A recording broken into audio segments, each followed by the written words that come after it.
أشهد أن لا إله إلا الله وحده لا شريك له وأشهد أن محمدا عبده ورسوله أما بعد فأعوذ بالله من الشيطان الرجيم بسم الله الرحمن الرحيم اللهم صل على محمد وعلى آل محمد وبارك وسلم إنك حميد مجيد.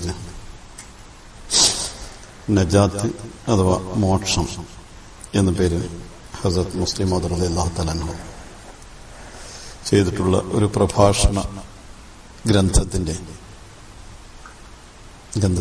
കുറിച്ചും അതിലുള്ള വിഷയങ്ങളെ കുറിച്ചുമാണ് കഴിഞ്ഞ ക്ലാസ്സുകളിൽ പരാമർശിച്ചു വന്നത്. അതിന്റെ തുടർച്ചയാണ് ഇന്നും. കഴിഞ്ഞ ക്ലാസ്സിൽ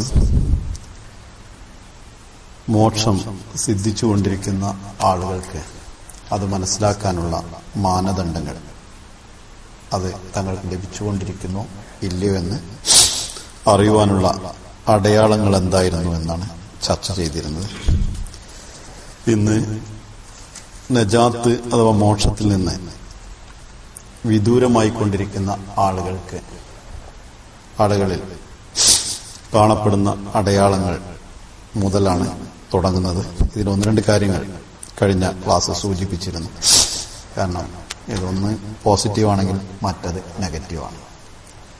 നജാത്തിലേക്ക് നീങ്ങുമ്പോൾ എന്തെല്ലാം അടയാളങ്ങൾ ഉണ്ടാവുന്നു, ആ അടയാളങ്ങൾക്ക് വിപരീതമായ അടയാളങ്ങളുണ്ടെങ്കിൽ നജാത്തിൽ നിന്ന്, മോക്ഷത്തിൽ നിന്ന് വിദൂരമായിക്കൊണ്ടിരിക്കുന്നതിനുള്ള അടയാളങ്ങളാണ്. മറ്റൊരു തരത്തിൽ പറഞ്ഞാൽ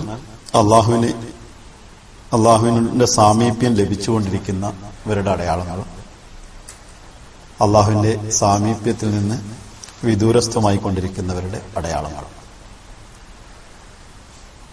പച്ചയിൽ പറയുകയാണെങ്കിൽ സ്വർഗസ്ഥരുടെ അടയാളങ്ങളും, അതായത് സ്വർഗം കരഗതമാകുമെന്ന് പ്രതീക്ഷിക്കാവുന്നവരുടെ അടയാളങ്ങളും, നരകത്തിലേക്കാണ് നീങ്ങിക്കൊണ്ടിരിക്കുന്നത് എന്ന് മനസ്സിലാക്കാവുന്നവരുടെ അടയാളങ്ങളും. അതിലെ രണ്ടാമത്തെ ഭാഗമാണ് ഇന്ന് ചർച്ച ചെയ്യുന്നത്. ഇത് പറയുമ്പോൾ ഒരു ചെറിയൊരു കാര്യം ആമുഖമായി പറഞ്ഞിട്ട് ഞാൻ മുമ്പോട്ട് നീങ്ങാം. പലപ്പോഴും ദീനിയായ കാര്യങ്ങൾ ചർച്ച ചെയ്യുമ്പോൾ അത് വളരെ പ്രയാസകരമായ ഒരു ജീവിതമാണ് എന്നൊരു തോന്നലുണ്ട്. പൊതുവെ എല്ലാവർക്കും ഉണ്ടാകുന്ന സാധനം അത് കുറച്ച് പ്രയാസമാണ്. ഉദാഹരണമായിട്ട് തഹജ്ജുദ് നമസ്കരിക്കുക, അത് വളരെ പ്രയാസകരമായ കാര്യമാണ്. നോമ്പെടുക്കുക എന്നുള്ളത് പ്രയാസകരമായ കാര്യമാണ്. മറ്റേതെങ്കിലും തീവ്ര യജ്ഞം എന്ന നിലയിൽ അത് പേരെന്നെ ആണ് കൊടുത്തുകൊണ്ട് മൊത്തത്തിൽ ജനങ്ങൾ മനസ്സിലാക്കിയിട്ടുള്ളത് ദീനിയായ നിലയിൽ നടക്കലാണ് പ്രയാസം എന്നാണ്. എന്നാൽ വാസ്തവത്തിൽ നേരെ വിപരീതമാണ്.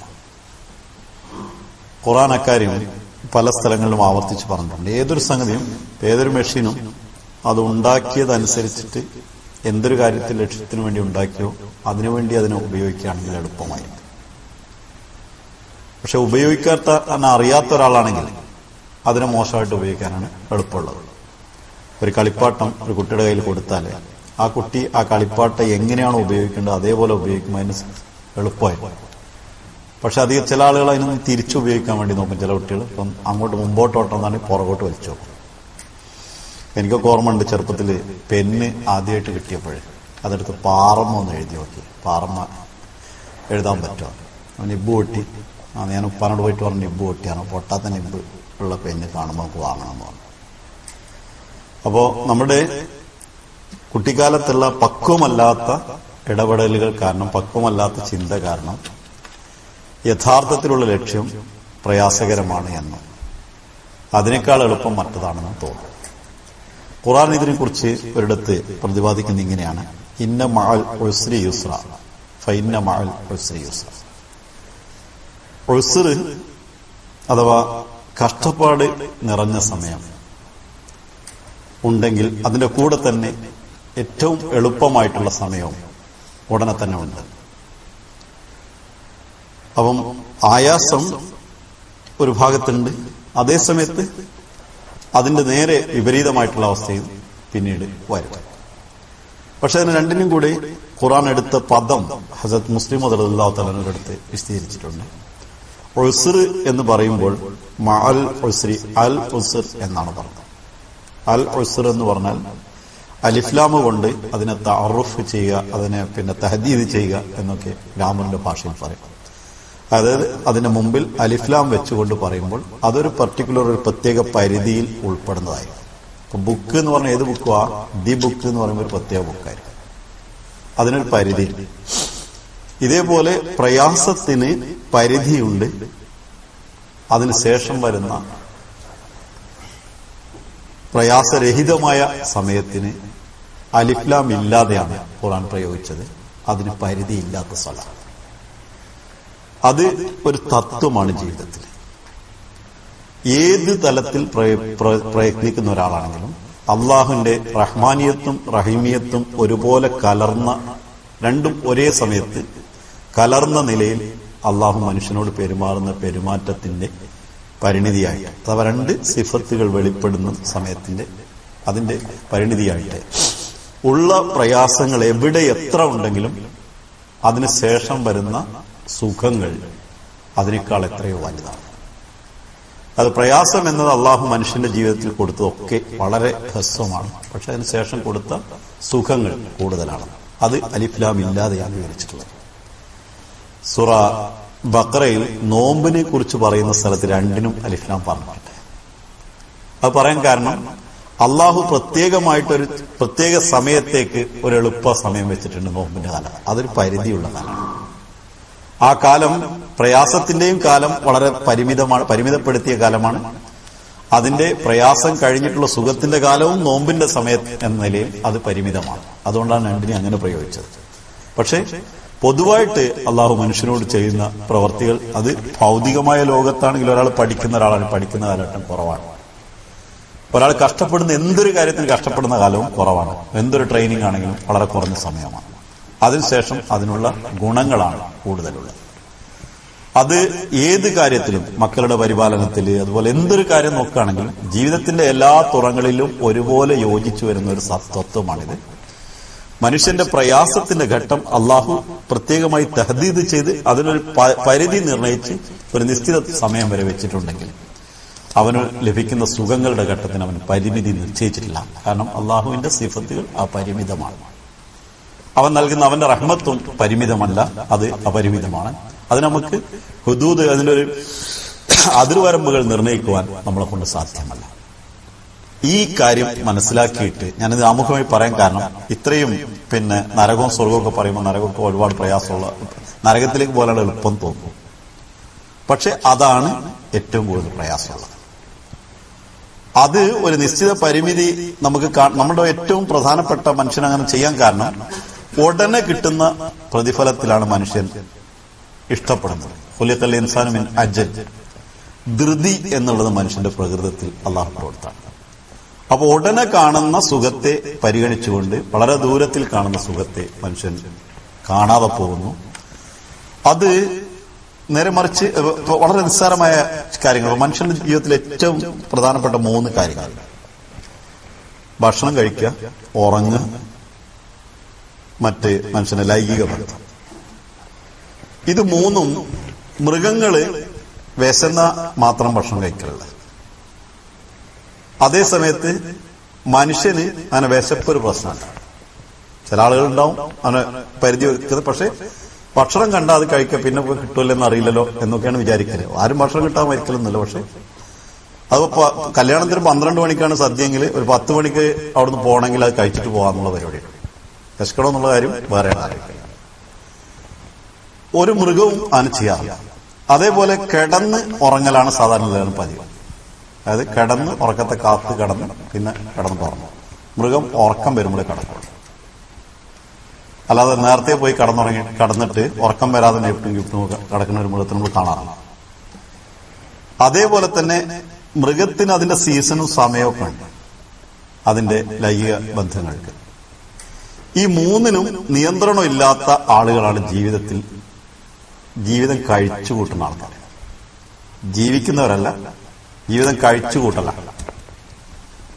അതേസമയത്ത് ജീവിതം എൻജോയ് ചെയ്ത് ജീവിക്കുന്ന ആളുകൾ ഈ 3നും നിയന്ത്രണം ഏർപ്പെടുത്തുന്നവരാണ്. നിയന്ത്രണം ഏർപ്പെടുത്തുക എന്നുള്ളത് സാധാരണഗതിയിൽ പ്രയാസമാണ്. പക്ഷെ പിന്നീട് ജീവിതം അവർക്ക് കഴിക്കേണ്ട ആവശ്യം വരുന്നില്ല. ജീവിതം തന്നെ എൻജോയ്ഫുൾ ആയിട്ട് നീങ്ങിക്കൊണ്ടിരിക്കും. ഇത് ഒരുപാട് കാര്യങ്ങളിലേക്ക് പരത്തുന്നില്ല. ഒറ്റയ്ക്കിരുന്ന് ആലോചിച്ചാൽ കിട്ടും. ഒരു മൃഗവും പോക്കലിൽ ഗുളികെട്ട് നടക്കില്ല. പക്ഷെ നമ്മൾ ഈ മൂന്നിന്റെ കാര്യത്തിലും ശ്രദ്ധിക്കാത്തതുകൊണ്ട് തന്നെ പലപ്പോഴും നമുക്ക് ഗുളികെട്ടിട്ട് തന്നെ അടക്കേണ്ട ഗതികേടാണ് ഉണ്ടാവാറുള്ളത്. അപ്പൊ മനുഷ്യന് ഒരു സ്വാതന്ത്ര്യം അല്ല നൽകി, മൃഗത്തിന് കൊടുത്തില്ല. മൃഗത്തിന് അത് വിചാരിച്ച് മൃഗത്തിനേക്കാൾ ശ്രേഷ്ഠമെന്നല്ല, മനുഷ്യനൊരു സ്വാതന്ത്ര്യം നൽകി ആ സ്വാതന്ത്ര്യം കൊണ്ടവൻ ചെയ്തത് ഉടനെ കിട്ടുന്ന കാര്യങ്ങളിലേക്ക് വേഗം നീങ്ങാം. അടുത്തത് എന്തോ ആവട്ടെ അപ്പൊ നോക്കാം എന്നുള്ള പ്രോഗ്രാമിലാണ് നീങ്ങൽ. സാധാരണഗതിയിൽ പറയലുണ്ട്, ഈ ലോകത്ത് സ്വർഗം കണ്ട് പരലോകത്ത് കിട്ടൂലെന്ന് ആർക്കറിയാം എന്ന് പറഞ്ഞ് നീങ്ങുന്ന ആളുകളുണ്ട്. അതേസമയത്ത് ഈ ലോകത്ത് തന്നെയാണ് നരകം, അതിന് ശേഷമാണ് പരലോകത്ത് കിട്ടുന്ന നരകം. ഈ ലോകത്ത് തന്നെയാണ് സ്വർഗം, അതിന് ശേഷമാണ് പരലോകത്ത് കിട്ടുന്ന സ്വർഗം. നമുക്കിനി അതിലേക്ക് കിടക്കാം. കാരണം ഇത് ഞാൻ പറഞ്ഞു പോകുമ്പോൾ ഇത് വളരെ പ്രയാസകരമായിട്ടുള്ള സംഗതി നമുക്ക് കിട്ടൂല എന്ന് തോന്നണ്ട. ഏറ്റവും എളുപ്പമുള്ള കാര്യമാണ് പറഞ്ഞുകൊണ്ട് പോകുന്നത്. പ്രയാസമുള്ള കാര്യമാണ് അതിന് ഓടിപ്പോവാൻ. നരകത്തിലേക്ക് നീങ്ങുന്ന ആളുകൾ അഥവാ സ്വർഗത്തിൽ നിന്ന് മാറിപ്പോകുന്ന തെന്നിപ്പോകുന്ന ആളുകൾ ആരൊക്കെയാണ് എന്ന് നോക്കാം. അഥവാ മോക്ഷം കിട്ടാൻ സാധ്യതയില്ലാത്ത, മോക്ഷം കിട്ടാത്ത, സാധാരണ ജീവിതം കൊണ്ട് മോക്ഷം കിട്ടൂല എന്ന് തെളിയിക്കുന്ന ആളുകൾ, അവരെക്കുറിച്ച് മുസ്ലിം റളിയല്ലാഹു പറയാണ്. ഒന്ന്, അവരിലുണ്ടാകുന്നത് ചില അടയാളങ്ങൾ, 10-12 അടയാളങ്ങൾ മുസ്ലിം പറയുന്നത്. അതിന് വെച്ചാൽ ഈ അടയാളം മാത്രമല്ല, പ്രധാനപ്പെട്ട ചില അടയാളങ്ങൾ സാധാരണക്കാരിൽ കാണുന്ന കാര്യങ്ങൾ. ഒന്നാമത്, തിന്മകൾ ചെയ്യുമ്പോൾ അതിൽ യാതൊരു വിധത്തിലുള്ള ലജ്ജയും ഉണ്ടായിരിക്കില്ല. നന്മ ചെയ്യുമ്പോൾ അതിലൊരു സന്തോഷം ഉണ്ടായിരിക്കില്ല. ഏത് സമയത്തും തിന്മ ചെയ്യുമ്പോൾ ലജ്ജ ഇല്ലാതിരിക്കുകയും നന്മ ചെയ്യുമ്പോൾ സന്തോഷമില്ലാതിരിക്കുകയും ചെയ്താൽ മനസ്സിലാക്കണം, ഞാൻ പോകുന്നത് നരകത്തിലേക്കാണ്, സ്വർഗത്തിലേക്കല്ല. എനിക്ക് മോക്ഷം കിട്ടൂല എന്നുള്ളതിനുള്ളൊരു അടയാളമായിട്ടാണ് അത് അടയാളപ്പെടുത്തിയിട്ടുള്ളതാണ്. നന്മ ചെയ്യുമ്പോൾ സന്തോഷം വരാതിരിക്കുകയും തിന്മ ചെയ്യുമ്പോൾ ലജ്ജ തോന്നാതിരിക്കുകയും ചെയ്യുന്ന അവസ്ഥ. രണ്ടാമത്തെ കാര്യം, തന്റെ സ്വന്തം ദൗർബല്യങ്ങളെ മറച്ചു വെക്കാൻ ശ്രമിക്കും. അതിനുവേണ്ടി തർക്കിക്കും, അങ്ങനെയല്ല ഇങ്ങനെയല്ല മറ്റല്ല മറിച്ചല്ല. എന്തു പറഞ്ഞാലും ചെയ്ത തെറ്റുകളെ എങ്ങനെയൊക്കെ മറക്കാൻ കഴിയും അതിനെ സാധാരണ ഒരാൾ തെറ്റ് ചെയ്താൽ അതിനെ കുറിച്ച് ചർച്ച ചെയ്യാതിരിക്കാം. അത് മറച്ചു വെക്കലല്ല, കാരണം മനുഷ്യന് വിഷമമുള്ളതുകൊണ്ട് ചർച്ച ചെയ്യാതിരിക്കാം. അള്ളാഹു പൊറുക്കട്ടെ എന്ന് വിചാരിച്ച് ഇസ്തിഗ്ഫാർ ചെയ്തുകൊണ്ടിരിക്കുക. പക്ഷെ അത് ചർച്ചയ്ക്ക് വിധേയമാക്കി അങ്ങനെ തെറ്റ് ചെയ്തിട്ടില്ല എന്ന് വരുത്താൻ വേണ്ടിയുള്ള ശ്രമങ്ങൾ മറച്ചു വെച്ചുകൊണ്ടിരിക്കുന്ന ആളുകളാണെങ്കിൽ അതിന്റെ അർത്ഥം അവൻ നരകത്തിലേക്ക് കാലെടുത്ത് വെച്ചുകൊണ്ടിരിക്കുകയാണ്. അതാണ് ചെയ്തുകൊണ്ടിരിക്കുന്നത്. ആ ചെയ്യുന്ന പണി തന്നെ നരകത്തിൽ പോലാണ്. പക്ഷെ നരകത്തിലേക്ക് പോകുന്ന ആളുകൾ അഥവാ മോക്ഷത്തിൽ നിന്ന് വിദൂരമായി കൊണ്ടിരിക്കുന്ന ആളുകളിൽ കാണുന്ന പ്രകടമായിട്ടുള്ള ലക്ഷണം കൂടിയാണത്. ആ പ്രവൃത്തി സ്വയവും നരകത്തിലേക്കുള്ളതാണ് എന്നുള്ളത് വാസ്തവമാണ്. അതേസമയത്ത് ഏതെങ്കിലും ഒരു തിന്മയെ അത് തിന്മയാണെന്ന് നിരൂപിക്കുകയാണെങ്കിൽ അതിനും സംഭവിക്കില്ല, അത് നന്മയാണ്. സാധാരണഗതിയിൽ എന്ത് ഉമ്മാനെ തച്ചാലും അതിന് കാരണം കണ്ടെത്തുന്ന ആൾക്കാരുണ്ട്. അതുപോലുള്ള ഒരു നിലപാട് അവർക്കുണ്ടായിരിക്കും.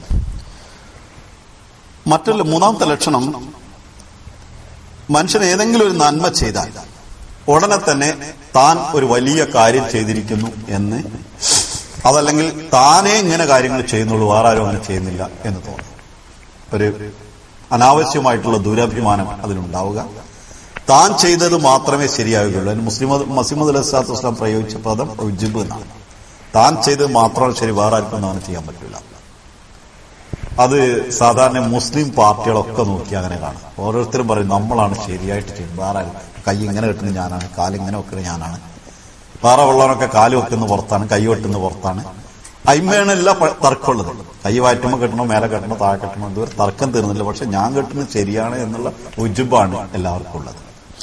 പിന്നെ തന്റെ കാര്യങ്ങളിൽ എപ്പോഴും വലുതാക്കി എടുത്തു പറഞ്ഞുകൊണ്ടിരിക്കുക, അഭിമാനിച്ചുകൊണ്ടിരിക്കുക. അഭിമാനിക്കുക എന്ന് പറഞ്ഞാൽ ദുരഭിമാനം ഉണ്ടാവുക. ഒരു പ്രവൃത്തി ചെയ്താൽ അതിനെക്കുറിച്ച് പറഞ്ഞ് സന്തോഷിക്കുക. മറ്റൊരു അടയാളം, അവരുടെ കർമ്മങ്ങളിൽ കാപഢ്യങ്ങൾ ഉണ്ടായിരിക്കും. മറ്റുള്ളവരെ കാണിക്കാൻ വേണ്ടിയിട്ട്. കഴിഞ്ഞോടെ വിശദീകരിച്ചിട്ടുണ്ട്. കാരണം ആരെ കാണിക്കാനാണോ അവരെ മുമ്പിലാണ് അത് ചെയ്യേണ്ടത്. അള്ളാനെ കാണിക്കാനാണെങ്കിൽ ജനങ്ങളെ മുമ്പിൽ ചെയ്യേണ്ട ആവശ്യമില്ല. ജനങ്ങളെ കാണിക്കേണ്ടി വരുമ്പോഴാണ് അവരെ മുമ്പിൽ അത് കാണിക്കാൻ വേണ്ടി ചെയ്യുന്നത്. അള്ളാഹുവിനെ കാണിക്കുന്ന ആൾക്ക് അള്ളാഹിനെ കാണിക്കാൻ ചെയ്താൽ മതി. അതൊരുത്തന്നെ മുമ്പിൽ കാപട്യത്തോടുകൂടി കാണിക്കേണ്ട ആവശ്യമുണ്ടാവില്ല. പക്ഷെ മറ്റൊരുത്തനെ കാണണം ഞാൻ ചെയ്യണത് എന്ന് തോന്നിയാൽ, ഞാനിപ്പോ പോകുന്നത് അള്ളാഹിന്റെ അടുത്തു നിന്നാണ്, പോകുന്നത് ശൈത്താനിലേക്കാണ്, അല്ലെങ്കിൽ നരകത്തിലേക്കാണ് പോകുന്നത്, സ്വർഗത്തു നിന്നാണ് പോകുന്നത്, മോക്ഷത്തിന് എതിരായുള്ള വഴിയാണ് സ്വീകരിച്ചിട്ടുള്ളത് എന്ന് മനസ്സിലാക്കേണ്ടതാണ്. മറ്റൊന്ന്, ജനങ്ങളോട്, മനുഷ്യരോട്, സഹജീവികളോട് ഒരു സഹാനുഭൂതി തോന്നാതിരിക്കുകയും അവരോട് ഉള്ളിൽ ഒരു പക തോന്നുകയും ചെയ്താൽ ഈ രണ്ട് ഗുണങ്ങളുണ്ട്. ഒന്ന്, സഹാനുഭൂതി തോന്നുന്ന ആൾക്ക് പക ഉണ്ടാവില്ല, പകയുള്ള ആൾക്ക് സഹാനുഭൂതിയും തോന്നില്ല. ഇത് വളരെ ഏതെങ്കിലും ഒരുത്തനോട് സഹാനുഭൂതി തോന്നുന്നുണ്ട്, വേറൊരുത്തനോട് പക. അങ്ങനെയല്ല, പക ഉണ്ടെങ്കിൽ മനുഷ്യവർഗത്തോടുള്ള, അല്ല അവന്റെ ആവശ്യത്തിന് വേണ്ടി സഹാനുഭൂതി തോന്നണം, അതല്ലെങ്കിൽ അവന് വേറെ എന്തെങ്കിലും കാരണത്താൽ വേറെ എന്തെങ്കിലും അറ്റാച്ച്മെന്റ് മേലിൽ തോന്നാണ്. പക്ഷെ സഹജീവികളോട് സഹാനുഭൂതി തോന്നാതിരിക്കുകയും ഏതെങ്കിലും സഹജീവികളോട് പക മനസ്സിൽ വെക്കുകയും ചെയ്യുകയാണെങ്കിൽ, അങ്ങനെ തോന്നിക്കൊണ്ടിരിക്കുകയും ചെയ്യുകയാണെങ്കിലും താൻ മോക്ഷത്തിൽ നിന്ന് വിദൂരസ്ഥനാണ് എന്ന് മനസ്സിലാക്കേണ്ടതാണ്. അത് മോക്ഷത്തിന്റെ മാർഗത്തിലല്ല, മറ്റു മാർഗത്തിലേക്കാണ് ചരിച്ചുകൊണ്ടിരിക്കുന്നത്. ഇതിനെ വിശദീകരിക്കും മുസ്ലിം റളിയല്ലാഹു അൻഹു വളരെ രസകരമായിട്ടൊരു കാര്യം പറയുന്നത്. ചില സിഫത്തുകൾ മനുഷ്യന്റേത് വളരെയധികം കൂടുതൽ പ്രകടമായി കൊണ്ടിരിക്കേണ്ട ഒന്നാണ്. ചിലത് വളരെ നിസ്സാരമായി വളരെ ചെറിയ സ്ഥലങ്ങൾ മാത്രം പ്രകടിപ്പിക്കേണ്ട ഒന്നാണ്, വളരെ കുറച്ചേ പ്രകടിപ്പിക്കാൻ പാടുള്ളൂ. ഉദാഹരണമായി കാരുണ്യം, അത് എത്ര കൂടിയാലും ഒരു കുഴപ്പമില്ല, അസ്ഥാനത്തല്ലാതിരുന്നാൽ മതി. അത് എത്ര കൂടിയാലും, എത്ര തന്നെ ഒരാൾ കാരുണ്യം കാണിച്ചാലും അത് കൂടുന്നു, അസ്ഥാനത്ത് കാണിക്കാതിരിക്കണം മാത്രമേ. അതേസമയത്ത് കോപം എന്നുള്ളത് എപ്പോഴെങ്കിലും കാണിക്കേണ്ട വരുന്ന സാധനം, അത് എപ്പോഴെങ്കിലും ഒരു ആവശ്യം വരുമ്പോൾ മാത്രം കാണിക്കണം. എപ്പോഴും കോപം കാട്ടി നടക്കാൻ പറ്റില്ല. പക്ഷെ കരുണ എപ്പോഴും ഒരാൾ കാണിച്ചു നടക്കണം. ഇപ്പൊ ഒരാളുടെ ഈ കൂടുതൽ കാണിക്കേണ്ട കാര്യം കുറയുകയും കുറച്ച് എപ്പോഴെങ്കിലും കാണിക്കേണ്ട കാര്യം എപ്പോഴും കൂടിക്കൊണ്ടിരിക്കുകയാണെങ്കിൽ അയാൾ നരകത്തേക്ക് പോവുകയാണെന്ന് മനസ്സിലാക്കണം. ഉദാഹരണം, കോപമാണ് അധികം ഉള്ളതെങ്കിൽ അവൻ മോക്ഷത്തിലല്ല, കരുണയാണ് ഒരാളുടെ മനസ്സിൽ എപ്പോഴും കൂടുതലുള്ളെങ്കിൽ അവൻ മോക്ഷത്തിലാണ്. എപ്പോഴെങ്കിലും വരുന്ന സാധനം എപ്പോഴും വരികയും എപ്പോഴും വരേണ്ട സാധനം എപ്പോഴെങ്കിലും വന്നെങ്കിൽ വന്നു എന്ന നിലപാടുണ്ടാവുകയും ചെയ്യുന്ന അവസ്ഥ. ഇതാണ് മുസ്ലിം റളിയല്ലാഹു എന്ന് നൽകിയിട്ടുള്ള ഒരു അളവ് പോലും. നമുക്ക് ഇതൊക്കെ സംഗതി എന്ന് വെച്ചാൽ ഇതിങ്ങനെ ഒരു സാധനം തന്നെ നമ്മളെ കയ്യിൽ തന്നെ നമ്മൾ തന്നെ അളന്ന് നോക്കണം എത്ര ഉണ്ട് എന്നുള്ളത് നമുക്ക് സ്വയം അളക്കാനുള്ള പരിപാടി. ഇപ്പൊ പ്രഷർ ഷുഗറൊക്കെ തന്നെ സ്വന്തം അളക്കുന്ന കാലമാണ്. പണ്ടൊക്കെ നമ്മൾ ആശുപത്രി പോയി ക്യൂ നിൽക്കേണ്ടി വരും. അപ്പൊ മുസ്ലിം റളിയല്ലാഹു നമുക്ക് നരകത്തിക്കാണോ സ്വർഗത്തിക്കാണോ അളക്കാനുള്ള അളവ് പോലാണ് കൈ തന്നിട്ടുള്ളത്. അങ്ങനെ ഒരു അടയാളം നമ്മുടെ അടുത്തുണ്ടെങ്കിൽ അത്ര ഭാഗം നമ്മൾ നരകത്തേക്ക് പോകുന്നുണ്ട് എന്ന് പരിഗണിക്കേണ്ടതാണ്, മനസ്സിലാക്കേണ്ടതാണ്.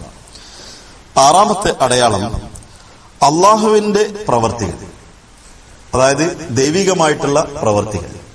അത് സ്വന്തം പ്രവൃത്തിയാണെന്ന് തോന്നുന്നുവെങ്കിൽ നരകത്തിലേക്കല്ല സ്വർഗത്തിലേക്കാണെന്ന് പറഞ്ഞു. അതേസമയത്ത് അള്ളാഹിന്റെ പ്രവൃത്തി വേറെ ആരോ പ്രവൃത്തിയാണെന്ന് തോന്നുന്നുണ്ടെങ്കിൽ, ഒരു ഒക്കാറാമത്, ഒരു ദീനിയായ പ്രവർത്തനം, ഒരു തബ്ലീഗ് പ്രവർത്തനം, മറ്റെന്തെങ്കിലും സാമൂഹ്യമായിട്ടുള്ള പ്രവർത്തനം, സമൂഹത്തിന് വേണ്ടി ഒരു സേവനം, അത് എന്റേതല്ല എന്ന് തോന്നുന്നുണ്ടെങ്കിൽ അവനും മോക്ഷത്തിലേക്കല്ല പോകുന്നത്, അവനും പോകുന്നത് മറ്റൊരു ഭാഗത്തേക്കാണ്. വേറെ ഒന്ന്, അത്തരത്തിലുള്ള ആളുകൾ എന്തെങ്കിലും ഒരു നഷ്ടം സംഭവിച്ചാൽ, ജമാഅത്തിയായിട്ട് സാമൂഹ്യമായിട്ട് എന്തെങ്കിലും ഒരു നഷ്ടം സംഭവിച്ചാൽ അതിനെ കളിയാക്കില്ല. മുനാഫിക്കുകൾ മുസ്ലിങ്ങൾക്ക് സംഭവിച്ച യുദ്ധങ്ങളിൽ പരാജയങ്ങൾ സംഭവിച്ചാൽ ആ സമയത്ത് കളിയാക്കുന്നതായി കാണാറുണ്ട്. അത് ഖുർആൻ എടുത്ത് പറയുന്നത്. പക്ഷെ നഷ്ടം സംഭവിച്ചപ്പോൾ അവനാന്റെ വീട്ടിലൊരു കഷ്ടം വന്നാൽ അത് കളിയാക്കാൻ വെക്കുന്നല്ല, വേറെയുള്ള വീട്ടിലും എടുത്ത് പറയും പോലെ പറയുന്നുണ്ടെങ്കിൽ ആ വീട്ടിന്റെ ആളല്ല എന്നുണ്ടോ.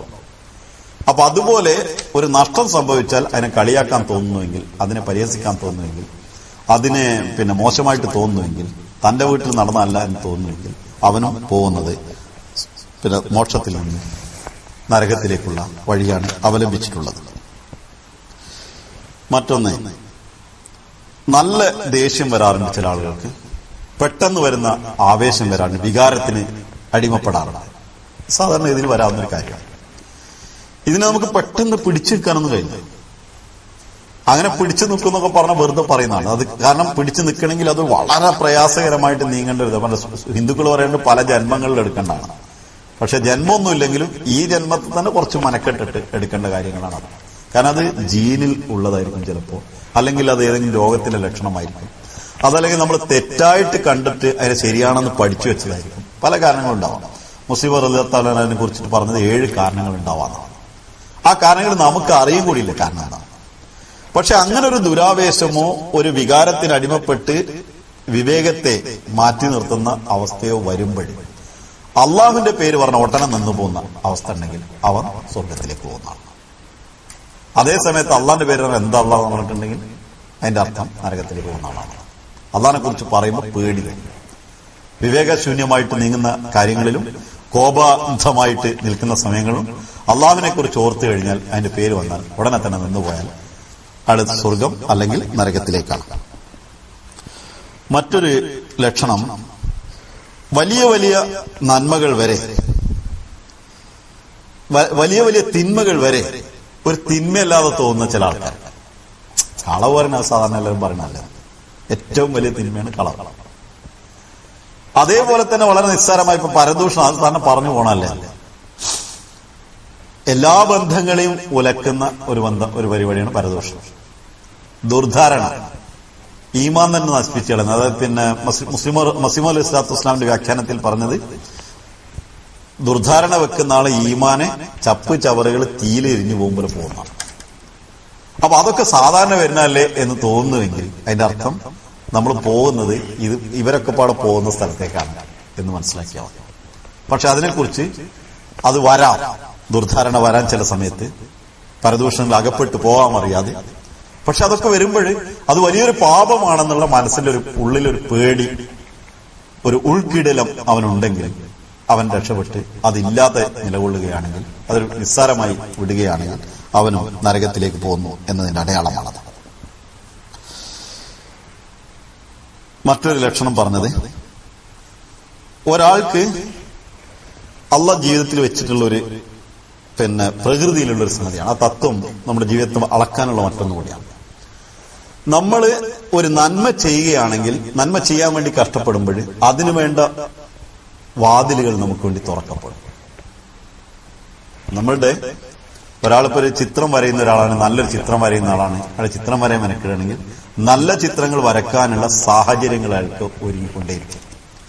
ഒരാൾ പാട്ട് പാടുന്ന ആളാണെങ്കിൽ അയാൾ പാഷനായിട്ട് എടുത്തിട്ട് അയാൾ പാട്ട് പാടുന്ന ആളാണ്, അയാൾക്ക് അതിന് കഴിവുകളുണ്ടെങ്കിൽ പാട്ട് പാടാനുള്ള അവസരങ്ങൾ അയാൾക്ക് വന്നുകൊണ്ടിരിക്കും. അതുപോലെ നന്മകൾ ചെയ്യുമ്പോൾ പുതിയ പുതിയ നന്മയുടെ കവാടങ്ങൾ നമുക്ക് തുറക്കപ്പെടുന്നുവെങ്കിൽ നാം മനസ്സിലാക്കണം, അള്ളാഹു നമ്മെ ഇഷ്ടപ്പെടുന്നുണ്ട്. കാരണം നമ്മൾ ഇഷ്ടപ്പെട്ട ആളുകൾക്കാണ് നമ്മുടെ ജോലി കൊടുക്കല്. നമ്മൾ ഇഷ്ടപ്പെടാത്തവർ നമ്മുടെ ജോലി ഏൽപ്പിക്കാറില്ല. അപ്പോ നന്മകളുടെ കവാടങ്ങൾ നമുക്ക് തുറന്നു കിട്ടുന്നുവെങ്കിൽ നാം അപ്പോൾ മനസ്സിലാക്കേണ്ടത് നാം നജാത്തിന്റെ അഥവാ മോക്ഷത്തിന്റെ മാർഗത്തിലേക്ക് സഞ്ചരിക്കുന്നു എന്നാണ്. 11ാമത്തെ ലക്ഷണം മുസ്ലിം തന്നെ പറയുന്നു, ഖുദാക്കി കലാ പർ രഞ്ജ്. അള്ളാഹുവിന്റെ എന്തെങ്കിലും ഒരു കല വന്നാൽ, അള്ളാഹുവിന്റെ എന്തെങ്കിലും ഒരു വിധി വന്നാൽ അതിനെക്കുറിച്ച് ദുഃഖിച്ചിരിക്കുന്ന ആൾ. ആരെങ്കിലും ഒരു മരിച്ചാൽ പിന്നെ അവന് ജീവിക്കാൻ പറ്റില്ല. എന്തെങ്കിലും ഒരു പ്രശ്നം സംഭവിച്ചു കഴിഞ്ഞാൽ അതോടുകൂടി തളരുക, പിന്നെ ഒന്നുമില്ല. അള്ളാഹിന്റെ കലയാണെന്നുള്ള, എന്റെ കല അള്ളാഹ്ക്ക് വേണ്ടല്ലേ എന്നാണ് കാണിക്കുന്നത്. ചില പ്രശ്നങ്ങൾ വരുമ്പോൾ നമുക്കതിനെ അഭിമുഖീകരിക്കേണ്ടി വരും. അത് അവന്റെ ശക്തി ഉള്ളത് തന്നുകൊണ്ടാണ് തന്നിട്ടുള്ളത്. അപ്പൊ അള്ളാഹുവിന്റെ കല, അള്ളാഹുവിന്റെ വിധി വരുമ്പോൾ, അള്ളാഹുവിന്റെ നിർണയങ്ങൾ വരുമ്പോൾ അതില് ദുഃഖം കൊണ്ട് തന്നെത്താൻ മറന്നു നടക്കുന്ന അവസ്ഥ, അതിൽ ഭയങ്കരമായിട്ട് തീരാ ദുഃഖമായി കൊണ്ടു നടക്കുന്ന അവസ്ഥ, അതുണ്ടെങ്കിൽ അയാളുടെ പോക്കും നരകത്തിലേക്കാണ്.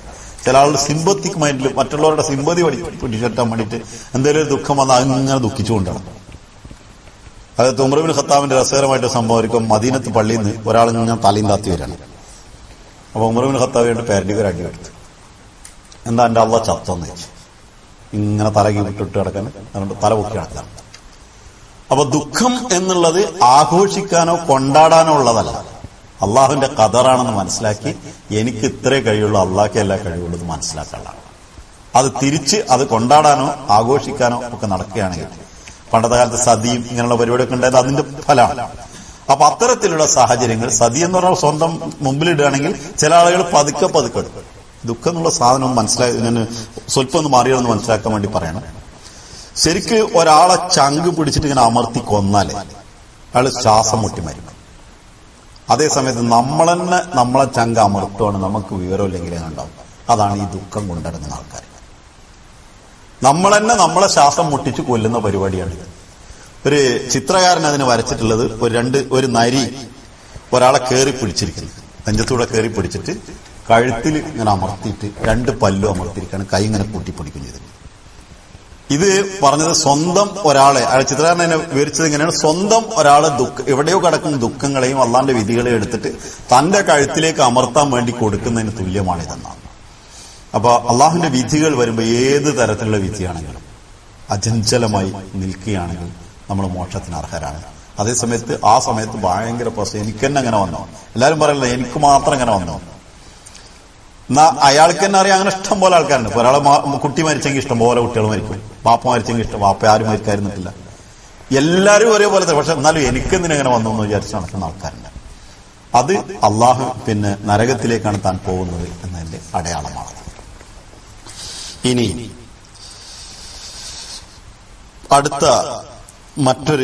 മറ്റടുത്ത സ്റ്റെപ്പ്, നരകത്തിലേക്ക് പോകുന്നതോ അതല്ലെങ്കിൽ മോക്ഷത്തിൽ നിന്ന് വിദൂരമാകുന്നവരോ മോക്ഷത്തിലേക്ക് പോകുന്നവരോ ആയുടെ 11 അടയാളങ്ങൾ, 2ന്റെയും 11 വരുന്ന അടയാളങ്ങൾ, അഥവാ 2ന്റെയും വിപരീതവുമായിട്ടുള്ള അടയാളങ്ങൾ, വിപരീത ദിശയിലുള്ള അടയാളങ്ങൾ മുസ്ലിം അത് വിവരിച്ചതിന് ശേഷം പറയണം. ഇനിയിപ്പോ ഒരാൾക്ക് എനിക്ക് മോക്ഷം കിട്ടിയിട്ടുണ്ടോ എന്ന് തിരിച്ചറിയണം. ഇത് പോകുന്ന അടയാളമാണ്, പക്ഷെ കിട്ടിയതായിട്ട് എനിക്ക് ഉറപ്പ് കിട്ടണം. അതിനെന്താണ് കാര്യമെന്ന് ചോദിച്ചപ്പോൾ ഒറ്റവാക്കിലുള്ള എന്റെ മറുപടി, നേരത്തെ പറഞ്ഞ അടയാളങ്ങളെല്ലാം കൂടുതലും, അതായത് മോക്ഷത്തിലേക്കുള്ള അടയാളങ്ങൾ കൂടുതലും മോക്ഷത്തിൽ നിന്ന് വിദൂരമാകുന്ന അടയാളങ്ങൾ കുറവുമാണെങ്കിൽ അവന് കിട്ടിയിട്ടുണ്ട് എന്നുള്ള ഉറപ്പാണ്. അത് കിട്ടി എന്നുള്ളതിന് ഉറപ്പിക്കാവുന്ന ഒരു അടയാളമാണ്. പക്ഷെ എങ്കിലും വ്യക്തമായിട്ട് തിരിച്ചറിയുന്ന, ഈ ലോകത്ത് മോക്ഷം കിട്ടിയിട്ടുണ്ടെന്ന് തിരിച്ചറിയുന്ന അടയാളങ്ങൾ എന്തെല്ലാം എന്നുള്ളതിനെ സംബന്ധിച്ച് വ്യക്തമായിട്ട് മുസ്ലിം മതത്തിൽ ചില അടയാളങ്ങൾ പറയുന്നത്. അടുത്ത സ്റ്റെപ്പിലാണ് അതാണ് പറയുന്നത്. ഉദാഹരണമായി എനിക്കൊരാൾ, ഒരു രാജാവുമായിട്ട് അല്ലെങ്കിൽ വലിയൊരാളുമായിട്ട് എനിക്ക് ബന്ധമുണ്ട് എന്ന് പറയാം.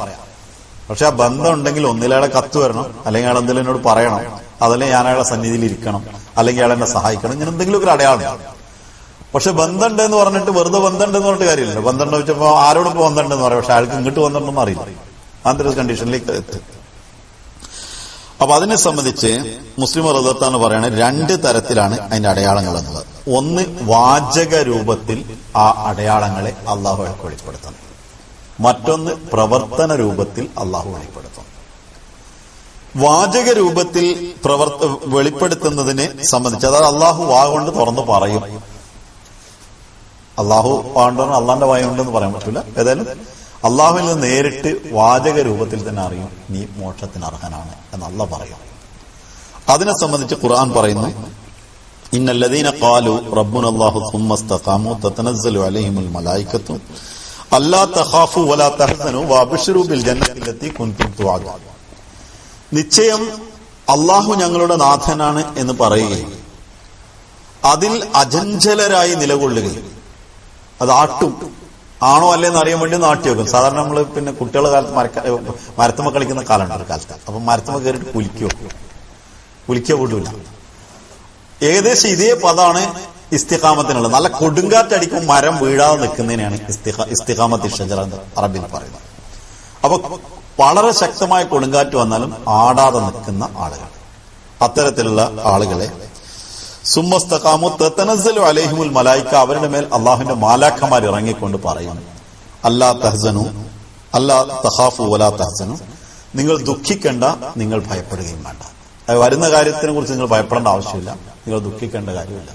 ഇത് പറയാൻ എളുപ്പമുണ്ട്, പക്ഷെ ഇത് വന്നാൽ എങ്ങനെ രസമുണ്ടാവും ആലോചിച്ചു. ഒന്ന് ഇമാജിൻ ചെയ്ത് നോക്കിയാൽ ഒരു മനുഷ്യൻ ജീവിച്ചിട്ട് എത്ര തന്നെ കഷ്ടപ്പെട്ടാൽ എന്ത് നഷ്ടമുണ്ടെന്ന് ആലോചിക്കുന്നത്. കഷ്ടം വരുമ്പോ അള്ളാന്റെ മലക്ക് വന്നിട്ട് പറയാൻ ഒരു പ്രശ്നമില്ല, ഒന്നിനെ കുറിച്ചും ഭയപ്പെടേണ്ട, കഴിഞ്ഞ കാര്യങ്ങൾ ദുഃഖിക്കേണ്ട എന്ന് മലക്ക് പറഞ്ഞാൽ, അള്ളാഹ് പറഞ്ഞയച്ചതാണെന്ന് പറഞ്ഞാൽ അയാൾക്ക് വേറൊന്നും വേണ്ട. അപ്പൊ ഇന്നമാൽ ഉസ്രി യുസ്ര എന്ന് ഞാൻ പറഞ്ഞത്, ആ പ്രയാസം എന്നുള്ളത് വളരെ ചെറുതാണെന്നും യാതൊരു വിധത്തിലുള്ള പ്രയാസം ഇല്ലാത്ത അവസ്ഥ എത്രയും വലുതാണെന്നും ഉള്ളതിനുള്ള തെളിവ് കൂടിയാണിത്. ആ സമയത്ത് അവർക്ക് അടയാളമായിട്ട് അള്ളാഹു അത് കാണിച്ചു കൊടുക്കും. അബ്ശിറു ബിൽ ജന്നത്തില്ലത്തി കുൻതും തുഅദൂൻ, നിങ്ങൾക്ക് വാഗ്ദാനം ചെയ്യപ്പെട്ടിട്ടുള്ള സ്വർഗം. സ്വർഗം എന്ന് പറയുമ്പോൾ എല്ലാവരും വിചാരിക്കണം പരലോകത്ത് കിട്ടുന്ന സ്വർഗം. അങ്ങനെയല്ല, ഈ ലോകത്ത് അതിന്റെ അടയാളങ്ങൾ കിട്ടിയിട്ട് പരലോകത്ത് കിട്ടുന്നതാണ് സ്വർഗം. അത് ഇവിടെ തന്നെ തുടങ്ങണം. അപ്പൊ എങ്ങനെ ഒരു ചെറിയ കുട്ടിയുടെ ജീവിതം, ഗർഭസ്ഥ ശിശുവിന്റെ ജീവിതം ഗർഭാശയത്തിൽ തുടങ്ങുന്നു, ആ തുടങ്ങിയ ജീവിതമാണ് തുടർന്നുകൊണ്ട് ഈ ലോകത്ത് ജീവിക്കുന്നതെങ്കിൽ അടുത്ത ലോകത്ത് ജീവിക്കുന്ന ആൾക്ക് ഈ ലോകം ഗർഭാശയമാണ്. ഇവിടുന്ന് തുടങ്ങിയ ജീവിതം അവിടെ ചെന്നിട്ട് തുടങ്ങുന്നുള്ളൂ. അപ്പൊ വാസ്തവത്തിൽ ഈ ലോകത്ത് വെച്ച് തന്നെ ആ സ്വർഗത്തിന്റെ സുവാർത്ത അവർക്ക് അള്ളാഹു നേരിട്ട് അറിയിച്ചു കൊടുക്കുന്നതാണ്. ഇത്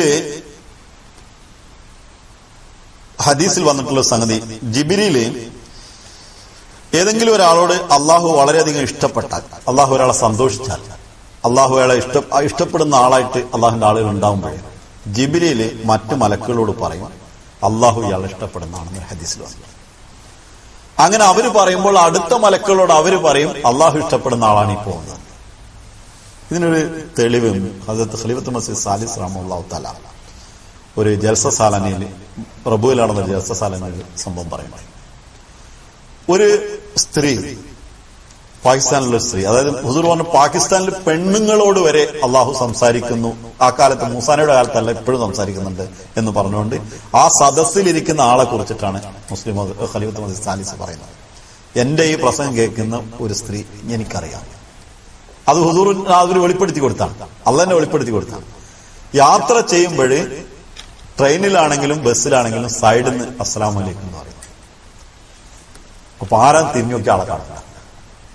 സ്ഥിരമായിട്ടിത് പല പ്രാവശ്യം ആവർത്തിക്കപ്പെട്ടപ്പോൾ നിങ്ങൾ ആരാണെന്ന് ചോദിച്ചു പറഞ്ഞു, നിങ്ങളുടെ സംരക്ഷണത്തിന് വേണ്ടി അള്ളാഹു നിശ്ചയിച്ച ആളാണ് ഞാൻ മലക്കാണ്, അള്ളാഹു എനിക്ക് കൽപ്പിച്ചിരിക്കുകയാണ് നിങ്ങളെ സംരക്ഷിക്കണം എന്നുള്ളത്. ഇതിന് ആ ജൽസയിൽ തന്നെ പങ്കെടുത്ത സ്ത്രീയെ കുറിച്ച് നമ്മുടെ സേഠി സാഹിബിന്റെ ഇവിടുത്തെ സേഠി സാഹിബിന്റെ ബന്ധുവാണ്, പിന്നെ പിതാവിന്റെ ഉമ്മയുടെ ഉമ്മയാണ്. ഹസരത്ത് ഗുലാം മസൂദ് സാഹിബ് രാജകി റളിയല്ലാഹു തആല അൻഹു ഇതേപോലുള്ള എത്രയോ സംഭവങ്ങൾ തന്റെ ജീവിതത്തിൽ വിവരിക്കുന്നുണ്ട്. അപ്പോ ഈ ലോകത്ത് വെച്ച് തന്നെ മലക്കുകൾ പറയും എന്ന് പറഞ്ഞത് അനുഭവമുള്ള ആളുകളെ നമ്മൾ ജീവിതത്തിൽ കണ്ടവരാണ്. അപ്പൊ അത്തരത്തിലുള്ള സാഹചര്യമാണ് ഇവിടെ ഉണ്ടാകുന്നത്. മലക്കുകൾ അത് പറയുന്നെന്ന് മാത്രമല്ല, ചില സമയങ്ങളിൽ മലക്കുകൾ സലാം പറയുന്നതാണ് എന്നും ഹദീസിലുണ്ട്. മുസ്ലിം റളിയല്ലാഹു ഹദീസ് ഉദ്ധരിച്ചുകൊണ്ട് പറയാണ്, राह पे चलते भी सलाम करते और उसकी इज्जत करने लग जाते. വഴിയിൽ നടന്നുകൊണ്ടിരിക്കുമ്പോൾ മലക്കുകൾ അവരോട് സലാം പറയുമെന്ന് മാത്രമല്ല അവരെ ആദരിച്ച് നിൽക്കുകയും ചെയ്യുന്നതായിട്ട് കാണാൻ സാധിക്കുന്നത്. ഹദരത്ത് മുഫ്തി മുഹമ്മദ് സാദിഖ് സാഹിബ് റളിയല്ലാഹു തആല അൻഹു പറയുന്നു, ജൽസ സാലന സമയത്ത് ഹദരത്ത് മസീഹ് മൗഊദ് അലൈഹി സ്വലാത്തു വസ്സലാമിന്റെ കൂടെ ഞങ്ങൾ നടക്കുമ്പോഴേ പിന്നെ ഖാദിയാന്റെ ഗല്ലികളിലൂടെ, ഖാദിയാന്റെ തെരുവുകളിലൂടെ കണ്ട ചില മലക്കുകളെ കണ്ടിട്ടുണ്ട്. അവർ ഞങ്ങളോട് സലാം പറയാറുണ്ട്. മസീഹ് അലൈഹി സ്വലാത്തു വസ്സലാം മരിച്ചതിന് ശേഷവും ആ മലക്കുകളെ അതേ സ്ഥലങ്ങളിൽ വെച്ച് ജലസയുടെ സമയങ്ങളിൽ ഞാൻ കണ്ടിട്ടുണ്ട്, എന്നോട് സലാം പറഞ്ഞിട്ടുണ്ട്. അപ്പൊ ഇതൊരു ഏതോ ഒരു ഭ്രമം അല്ല, മറിച്ച് അതിന്റെ സാക്ഷികൾ, സ്വന്തം കാണുന്ന സാക്ഷികൾ, അവരുടെ ജീവിതം മുഴുവൻ സത്യസന്ധരായിരുന്നു, അവരുടെ വാക്കുകൾ വിശ്വസിക്കാൻ മറ്റൊന്നിന്റെ ആവശ്യമില്ലാത്ത വിധത്തിൽ അവരുടെ ജീവിതം സത്യസന്ധരായിരുന്നു. അവർ നമ്മളോട് പങ്കിട്ടിട്ടുള്ള സംഭവ വികാസങ്ങളാണ്. ഇത് പറയുമ്പോഴേ സ്വാഭാവികമായിട്ടും നമ്മളിപ്പം ഒരുപാട് ഷെയ്ത്താനി ഇൽഹാമുകളും ഉണ്ടായിക്കൂടെ, അങ്ങനെയുള്ള ആൾക്കാർ കുറെ ഉണ്ട്. ചില ആൾക്കാരൊക്കെ പറഞ്ഞാൽ മുജദ്ദിദാണെന്നൊക്കെ പറയുമ്പോൾ നമ്മൾ വിചാരിക്കും ആളെന്തോ കൽപ്പിച്ചിട്ട് കള്ളത്തരം കാട്ടാൻ. ഒരു പക്ഷേ ആൾ ഇന്നസെന്റ് ആയിരിക്കും. അങ്ങനെയുള്ള കുറെ ആൾക്കാരെ നമുക്ക് അറിയാം. ഇതിപ്പോ പുതിയ മുജദ്ദിദ് ഇപ്പൊ 12 മുജദ്ദിദ് ഉണ്ടെന്ന് തോന്നുന്നു നെറ്റില്. പക്ഷെ അത് മാത്രമല്ല, മസീമിന്റെ കാലം മുതലേ ഈ ആൾക്കാരുണ്ട്. പക്ഷെ ഇന്ന് ഈ വാട്സപ്പും സോഷ്യൽ മീഡിയ ഒക്കെ ഉള്ളതുകൊണ്ട് എല്ലാവരും അറിയണമെന്ന് മാത്രമേ. അങ്ങനെയുള്ള കുറെ ആൾക്കാർ ശേഷ്ടാന്റെ ഇൽഹാം ഉണ്ടാകുന്ന ആളുകളുണ്ട്, അള്ളാന്റെ ഇൽഹാം ഉണ്ടാകുന്ന ആളുകളുണ്ട്. അപ്പൊ ആള് കുഴങ്ങിയിലൊന്നും വിചാരിക്കേണ്ട. അതിനുള്ള അടയാളം മുസ്ലിം മതത്താണ് വളരെ വ്യക്തമായിട്ട് പറഞ്ഞു. ഡ്യൂപ്ലിക്കേറ്റ് ഉണ്ട് വിചാരിച്ച് ഒറിജിനലായിരിക്കില്ല. ഒറിജിനൽ ഉണ്ടെങ്കിൽ ഡ്യൂപ്ലിക്കേറ്റ് ഉണ്ടാക്കാനുള്ള ശ്രമങ്ങളും നടന്നുകൊണ്ടിരിക്കും. ഷെയ്ത്താൻ അതിനായിട്ട് കൊണ്ടുവന്നാണ് അല്ലെങ്കിൽ പിന്നെ എന്തായാലും നടന്നുകൊണ്ടേയിരിക്കും. അപ്പൊ ഷെയ്ത്താന്റെ ഇൽഹാമുകളും അങ്ങനെ ഉണ്ടാവാം. അത് ഒരാൾ പേടിക്കേണ്ട കാര്യമാണ്. അതിനെക്കുറിച്ച് മുസ്ലിം ചർച്ച ചെയ്യുന്നു.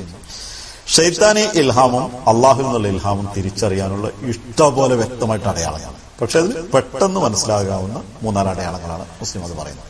ഒന്ന്, ഖുർആൻ പറയുന്നു, ഒമൻ യത്തഖിദി ശൈത്താന വലിയൻ മിൻ ദൂനില്ലാഹ് ഫഖദ് ഖുസ്റ ഖുസ്റാന മുബീന യഅദുഹും വയുമന്നീഹിം വമാ യഅദുഹുമുശ് ശൈത്താനു ഇല്ലാ ഗുറൂറ. ആരാണോ ഷെയ്ത്താനെ തന്റെ വലിയായിട്ട് സ്വീകരിക്കുന്നത്, തന്റെ കൂട്ടുകാരനായിട്ട് സ്വീകരിക്കുന്നത്, അവരെ അള്ളാഹുവിനെ ഒഴിവാക്കിക്കൊണ്ട് അവര് തീരാ നഷ്ടത്തിലും വ്യക്തമായ നഷ്ടത്തിലുമാണ് ചെന്ന് വധിക്കുന്നത്. അവർക്ക് പല വാഗ്ദാനങ്ങളും അവൻ നൽകും, മോഹനമായിട്ടുള്ള പല പ്രതീക്ഷകളും അവൻ നൽകും. പക്ഷെ ഷെയ്ത്താൻ വഞ്ചനയല്ലാതെ മറ്റൊന്നും നൽകുന്നില്ല. ഇത് വായിക്കാൻ വായിക്കുമ്പോൾ നമുക്ക് മനസ്സിലാവും എന്താണ് സംഗതി മനസ്സിലാകേണ്ട ഒന്ന് സംഭവങ്ങളിലൂടെ പോയാൽ എളുപ്പം മനസ്സിലാവും. അതായത് ഷൈത്താന് പല വിധത്തിൽ ഈ ഇൽഹാമുകൾ ഉണ്ടാകുന്ന ആൾക്ക് അങ്ങനെ ഉണ്ടാവും ഇങ്ങനെ ഉണ്ടാവും എന്നൊക്കെ തോന്നും, പക്ഷെ ഒന്നും ഉണ്ടാവില്ല. ഷൈത്താൻ പറയും അതുണ്ടാവും ഇതുണ്ടാവും, ഒരു കാര്യം ഉണ്ടാവില്ല, ഒരു ചുക്കവർക്ക് ഉണ്ടാകില്ല. അതിനെക്കുറിച്ച് മുസ്ലിം റളിയല്ലാഹു അൻഹു തന്റെ ജീവിതത്തിൽ നടന്ന 2 സംഭവങ്ങൾ പറയുന്നത്. തീമാപ്പൂരില് ഒരു ആളുണ്ടായിരുന്നു. അദ്ദേഹം ജാമ്യയിൽ പഠിച്ച ആളായിരുന്നു. അതിനുശേഷം താനും മുസ്ലിമോദാണെന്ന് വാദിച്ച് ഇപ്പോഴും ഉണ്ട് അങ്ങനെ കുറെ ആൾക്കാർ. അപ്പൊ അദ്ദേഹം മുസ്ലിമോദാണെന്ന് മാത്രമല്ല എനിക്ക് ഇൽഹാം ഉണ്ടായി എന്നൊക്കെ പറഞ്ഞ് തീമാപ്പൂരിൽ അവർക്ക് നീണ്ടകാലം ഉണ്ടായിരുന്നു. അതിനുശേഷം മയ്യത്ത് നിസ്കരിക്കാൻ മയ്യത്ത് അടക്കാൻ സ്ഥലം കിട്ടാത്തതുകൊണ്ട് അവരെ ഒന്നിച്ച് കൂട്ടത്തോടെ സുന്നികളായി തീരുകയാണ് പിന്നെ ചെയ്തത്. അഹമ്മദികളായിരുന്ന ഒരു കാലഘട്ടത്തിൽ പക്ഷെ അവരുടെ കൂടെ കൂടുകയും അവരുടെ ഒരു തീമാപ്പൂരിലുള്ള ഒരു കക്ഷിയെ താൻ മുസ്ലിമോദാണെന്ന് വാദിച്ച് അയാളെ കൂടെ കൂടുകയും ചെയ്തു. അയാൾക്ക് ഇൽഹാം വയ്യൊക്കെ ഉണ്ടാവും. അയാൾ മുസ്ലിമോദ് റളിയല്ലാഹു തആല അൻഹുവിനെ കണ്ടുകൊണ്ട് വന്നിട്ട് പറയാണ്, എന്നോട് അള്ളാഹ് ഇങ്ങനെയൊക്കെ സംസാരിച്ച് എന്നെ മുസ്ലിമോദാക്കിയിട്ടുണ്ട്, പക്ഷെ എനിക്കിതൊക്കെ തന്നത് മസീമോദാണ്. ഇവരൊക്കെ മസീമോദിനും കൂട്ടി പറയും. അങ്ങനെ മസീമോദ് തന്നുകൊണ്ട് മസീമോദിനോടുള്ള ഒരു ഗുരു ശിഷ്യ ബന്ധമുണ്ട്. ആ ബന്ധത്തിന്റെ അടിസ്ഥാനത്തിൽ മസീമോദിന്റെ കുടുംബത്തോട് എനിക്ക് അതിയായ സ്നേഹമുണ്ടെന്നാണ്. അങ്ങനെ അതിയായ സ്നേഹമുള്ളതുകൊണ്ട് ഞാൻ എന്ത് ചെയ്തിരിക്കുന്നത്, എന്റെ പകുതി ജോലി മസീമോദിന്റെ കുടുംബത്തിൽപ്പെട്ട താങ്കളെ ഏൽപ്പിക്കാൻ ഉദ്ദേശിക്കുകയാണ്. തലക്കോട്ടം എന്ന് പറഞ്ഞ തെളിവൊന്നും വേണ്ട, പക്ഷെ പറയുന്ന ആൾ സീരിയസ് ആയിട്ടാണ്. വട്ടന്മാര് സീരിയസ് ആയിട്ട് തന്നെ പറയുന്നത്. അപ്പോ അവസാനം സാധാരണ കാണുന്ന വട്ട് വയലന്റാന്ന് വട്ടല്ല, ഇത് ഇങ്ങനെ ഇൽഹാം ഉണ്ടാവും എന്ന് വിചാരിച്ച് കുത്തിരുന്നവർക്ക് ഉണ്ടായ കാര്യങ്ങളാണ്. അങ്ങനെ വന്നു കഴിഞ്ഞിട്ട് അദ്ദേഹം പറഞ്ഞു, മുസ്ലിമോദിനോട് പറഞ്ഞു, ഞാൻ പകുതി പണി നിങ്ങൾ എടുക്കുക, പകുതി ഞാൻ എടുക്കാം. അത് മസീമോദിനോടുള്ള ശിഷ്യത്വത്തിന്റെ ബന്ധത്തിന്റെ പേരിലാണ് നിങ്ങളെ ഞാൻ ഏൽപ്പിക്കുന്നതാണ്. അപ്പം പടച്ച മുസ്ലിമോദാക്കിയിട്ട് പകുതി അങ്ങോട്ട് കൊടുക്കുക എന്ന് പറഞ്ഞാൽ തന്നെ ഏകദേശമൊക്കെ മനസ്സിലാവും സംഗതി. പക്ഷെ അതിന്റെ പിന്നിൽ കുറെ ആളുണ്ടായിരുന്നു, കുറച്ച് ആൾക്കാരല്ല. അവിടെ പള്ളിയൊക്കെ ഉണ്ടായിരുന്നു, വളരെ വിശദമായിട്ട്. അവിടെ അത് അവസാനം വന്നത് സി ഫാറൂഖ് സാഹിബുള്ള കാലത്താണ് അദ്ദേഹം എന്നോട് പറഞ്ഞത്. ആ കാലഘട്ടത്തിലാണ് ഇവരൊക്കെ പാടെ തൗബ ചെയ്തൊരു മയ്യത്തിന്റെ പേരിൽ പള്ളിയൊക്കെ ഒഴിവാക്കിയാണ് സുന്നികളെ കൂടെ കൂടിയെന്നാണ്. അപ്പൊ ആ തീമാപ്പൂരിൽ ഒരു നബി ഉണ്ട് എന്നൊക്കെ പറഞ്ഞിട്ട് നമ്മളെ എതിരാളികൾ പ്രസംഗിക്കലുണ്ട് സാധനം നമ്മൾ കാണുന്നതാണ്. പക്ഷെ അവർ പ്രസംഗിക്കാൻ തുടങ്ങിയ മുമ്പൊക്കെ തന്നെ പോയിക്കുന്ന സാധനം. അപ്പൊ അദ്ദേഹത്തിനെ നേരിട്ട് കണ്ട ആൾക്കാരെ ഞാൻ കണ്ടിട്ടുണ്ട്. അപ്പൊ ഒരു വിധത്തിൽ പറഞ്ഞ ആളെ സാവ്യാളെ കണ്ടിട്ടുണ്ടെന്ന് പറയാം. പക്ഷെ വിശ്വസിച്ചവരല്ല, കാഫിര്യങ്ങളാണ്. അപ്പൊ ഏതായാലും ഈ കക്ഷി അങ്ങനെ പറഞ്ഞപ്പോഴും മുസ്ലിമോദ് റളിയല്ലാഹു വളരെ നല്ല കാര്യമായി. അപ്പൊ മസീമോദ് ചെയ്ത പണികൾ പകുതി നിങ്ങളും പകുതി ഞാനും ചെയ്യുക, അതാണല്ലോ അതിന് ചെയ്യാനുള്ളത്. മസീമോദ് ബറാഹിൻ അഹമ്മദി, ഞാൻ ഇപ്പൊ ഖുർആന്റെ തർജ്ജമ ഇതൊക്കെ ചെയ്തുകൊണ്ടിരിക്കുകയാണ്. മസീമോദ് ബറാഹിൻ അഹമ്മദി എഴുതിയിട്ട് ബാഹ്യമായ നിലയിൽ നോക്കുമ്പോൾ 4 വാള്യമുള്ളൂ, 50 വാള്യം എഴുതണമെന്ന് വിചാരിച്ചാണ്. അപ്പൊ ഒരു കാര്യം ചെയ്യും, ബാക്കി വാള്യങ്ങൾ നിങ്ങൾ എഴുതി, പകുതി അതിന്റെ പണി നിങ്ങൾ ചെയ്തോളി, ഇവിടെ ഞാൻ വേറെ പണി എടുത്തോളാം എന്നാണ്.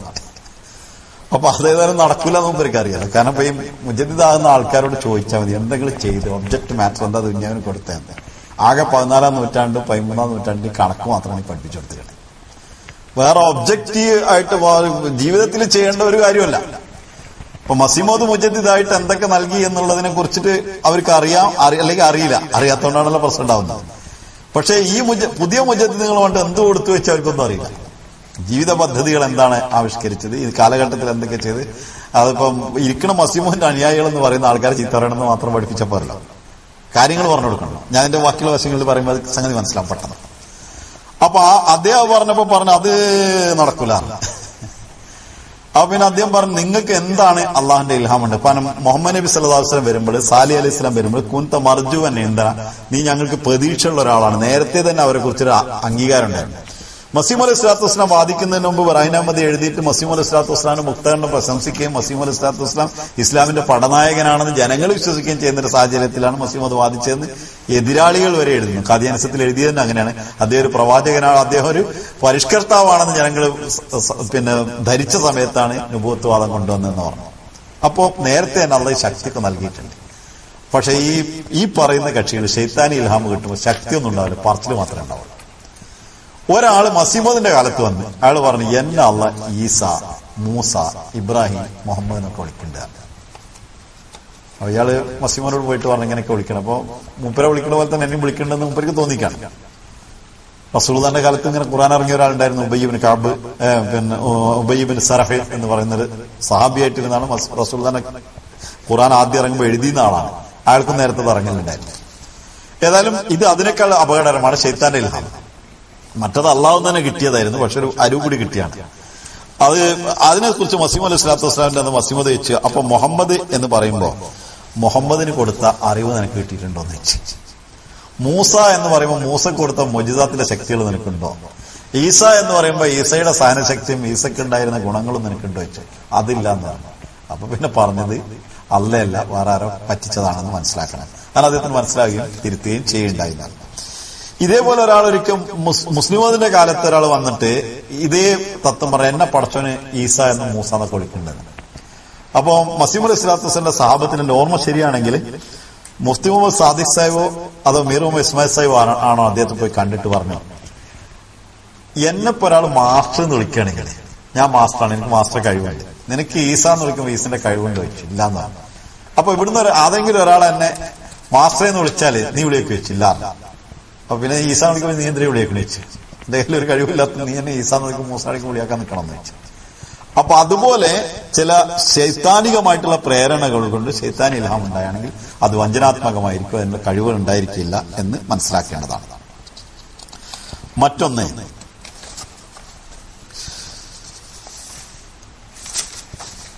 അള്ളാഹുവിന്റെ ഫിഅലിയായിട്ടുള്ള ഷഹാദത്താണ്. ഫിഅലിയായിട്ടുള്ള ഷഹാദത്ത് എന്ന് പറഞ്ഞാൽ അള്ളാഹു സാധാരണഗതിയിൽ പറഞ്ഞത് വാക്കുകൊണ്ടാണെങ്കിൽ ഒരാൾക്ക് പിന്നെ ശൈത്താൻ ഇൽഹാം തൽക്കാലം ഒഴിവാക്കുക. അള്ളാഹുവിന് നേരിട്ട് അള്ളാഹ് അറിയിക്കും. അങ്ങനെ കൗലിയായിട്ട് വാചകാന്തരേണ പറയും, നിങ്ങൾ ഇങ്ങനെയാണ്, വാചകത്തിൽ അള്ളാഹു പറയും ഇങ്ങനെയാണ്. അതല്ലാതെ മറ്റൊരു വിധത്തിൽ പ്രവൃത്തിയിലും അത് കാണിച്ചു കൊടുക്കും. പ്രവൃത്തിയിൽ കാണിച്ചു കൊടുക്കുന്നതിനെ സംബന്ധിച്ച് വാചകത്തിൽ കാണിച്ചു കൊടുക്കും പല മാർഗങ്ങളുണ്ട്, പക്ഷെ അവിടെ ഇപ്പൊ ഞാൻ പോകുന്നില്ല. പ്രവൃത്തി കാണിക്കുന്നതിനെ കുറിച്ച് ചില കാര്യങ്ങൾ നമ്മൾ പറഞ്ഞാലേ പ്രവൃത്തിയിൽ അത് കണ്ടത് നമുക്ക് മനസ്സിലാക്കാൻ എളുപ്പമുണ്ടാവും. അതിനെ സംബന്ധിച്ച് മുസ്ലിം റളിയല്ലാഹു പറയാണ്, നഹ്നു ഔലിയാകും ഫിൽ ഹയാത്തി ദുനിയ വഫിൽ ആഖിറ വലക്കും ഫിഹാ മാ തശ്തഹി അൻഫുസുക്കും വലക്കും ഫിഹാ മാ തദ്ദഊൻ. ഈ ലോകത്തും നിങ്ങളുടെ മിത്രങ്ങളാണ് ഞങ്ങൾ, പരലോകത്തും നിങ്ങളുടെ മിത്രങ്ങളാണ്. നിങ്ങൾക്ക് എന്താണോ വാഗ്ദാനം ചെയ്തിട്ടുള്ളത് അത് അള്ളാഹു നൽകുന്നവർ, നിങ്ങൾക്ക് തരാൻ വേണ്ടി തന്നവരാണ്. നിങ്ങൾ എന്താണോ ഇഷ്ടപ്പെടുന്നത് അത് തരാൻ വേണ്ടി അള്ളാഹ് അയച്ചവരാണെന്ന് പറയും. അപ്പൊ അവർക്ക് ജീവിതത്തിൽ അത് കാണാൻ കഴിയും. അത് അവരുടെ ജീവിതത്തിൽ നമുക്കും കാണാൻ കഴിയും. അതിനെ സംബന്ധിച്ച് മുസ്ലിം അത് വിശദമായിട്ട് പറയുന്നു. അത്തരത്തിലുള്ള ആളുകളുടെ ഏറ്റവും പ്രധാനമായിട്ടുള്ള ഒന്ന്, അവരുടെ പ്രാർത്ഥനകൾ അള്ളാഹു അധികമായി സ്വീകരിക്കുന്നു. പ്രാർത്ഥന ബാക്കിയുള്ളവരും സ്വീകരിക്കലുണ്ടല്ലോ. ചില ആളുകളുടെ ഇത്തരത്തിലുള്ള ആളുകളുടെ പ്രാർത്ഥന സ്വീകരിക്കാതിരിക്കലുണ്ട്. സ്വാഭാവികമായിട്ടും അള്ളാഹു ചിലരുടെ പ്രാർത്ഥനകളെ എപ്പോഴും സ്വീകരിക്കുന്നു, ചിലരുടെ പ്രാർത്ഥനകളെ സ്വീകരിക്കാതിരിക്കുന്നു. എപ്പോഴും സ്വീകരിക്കുന്ന ആളുകളുടെ പ്രാർത്ഥനകളെയും ചില സമയങ്ങളിൽ സ്വീകരിക്കാതിരിക്കുന്നു, ചില ആളുകളുടെ പ്രാർത്ഥനകൾ സ്വീകരിക്കാതിരിക്കുന്നുവെങ്കിലും ചില സമയങ്ങളിൽ അത് സ്വീകരിക്കുകയും ചെയ്യും. അപ്പൊ രണ്ടും ഒരേപോലെയാണോ എന്ന ചോദ്യം ഉന്നയിച്ചുകൊണ്ട് മുസ്ലിം മതത്തിന് മറുപടി പറയുന്നു. അള്ളാഹു ദുആ സ്വീകരിക്കും. അള്ളാഹു നജാത്ത് ലഭിച്ചിട്ടുള്ള ആളുകളുടെ പ്രാർത്ഥനകൾ കൃത്യമായിട്ട് ഏറ്റവും കൂടുതൽ പ്രാർത്ഥനകൾ സ്വീകരിക്കുന്നതായിരിക്കും. ഏതെങ്കിലും പ്രാർത്ഥനകൾ സ്വീകരിക്കുന്നില്ലെങ്കിൽ അതിന്റെ അടയാളങ്ങൾ അള്ളാഹ് പറഞ്ഞു കൊടുക്കും. ഇത് സ്വീകരിക്കാത്തതാണെന്ന് പറയും. അതല്ലെങ്കിൽ അവർക്ക് സ്വയം മനസ്സിലാവും ഇത് സ്വീകരിക്കാത്തതാണെന്ന് അവർ പിന്തിരിയും. അത് അള്ളാഹു തന്നെ അവർക്ക് മനസ്സിലിട്ട് കൊടുക്കും. അതേ സമയത്ത് പ്രാർത്ഥനകൾ പ്രാർത്ഥിച്ചുകൊണ്ടിരിക്കുക എപ്പോഴെങ്കിലും സ്വീകരിക്കുന്ന ആളുകളായിരിക്കില്ല. നജാത്ത് കിട്ടും എന്ന് ഉറപ്പ് കിട്ടിയ, നജാത്ത് കിട്ടിയിട്ടുള്ള, അതിന്റെ ആ പടിയിലേക്ക് കയറിയിട്ടുള്ള ആളുകളാണ്. ഒന്നുകൂടെ പറഞ്ഞാൽ ഈ ലോകത്ത് സ്വർഗത്തിലേക്ക് കയറിയിട്ടുള്ള ആളുകളാണ്. അവരുടെ പ്രാർത്ഥനകൾ അള്ളാഹു അധികമായി സ്വീകരിക്കുന്നു. അവർക്ക് പ്രാർത്ഥിക്കുമ്പോൾ ഒരു പേടിയുണ്ടാവും, ഇത് അള്ളാഹ് സ്വീകരിക്കുന്നുള്ള ഉറപ്പുണ്ടാവും. അടുത്തത്,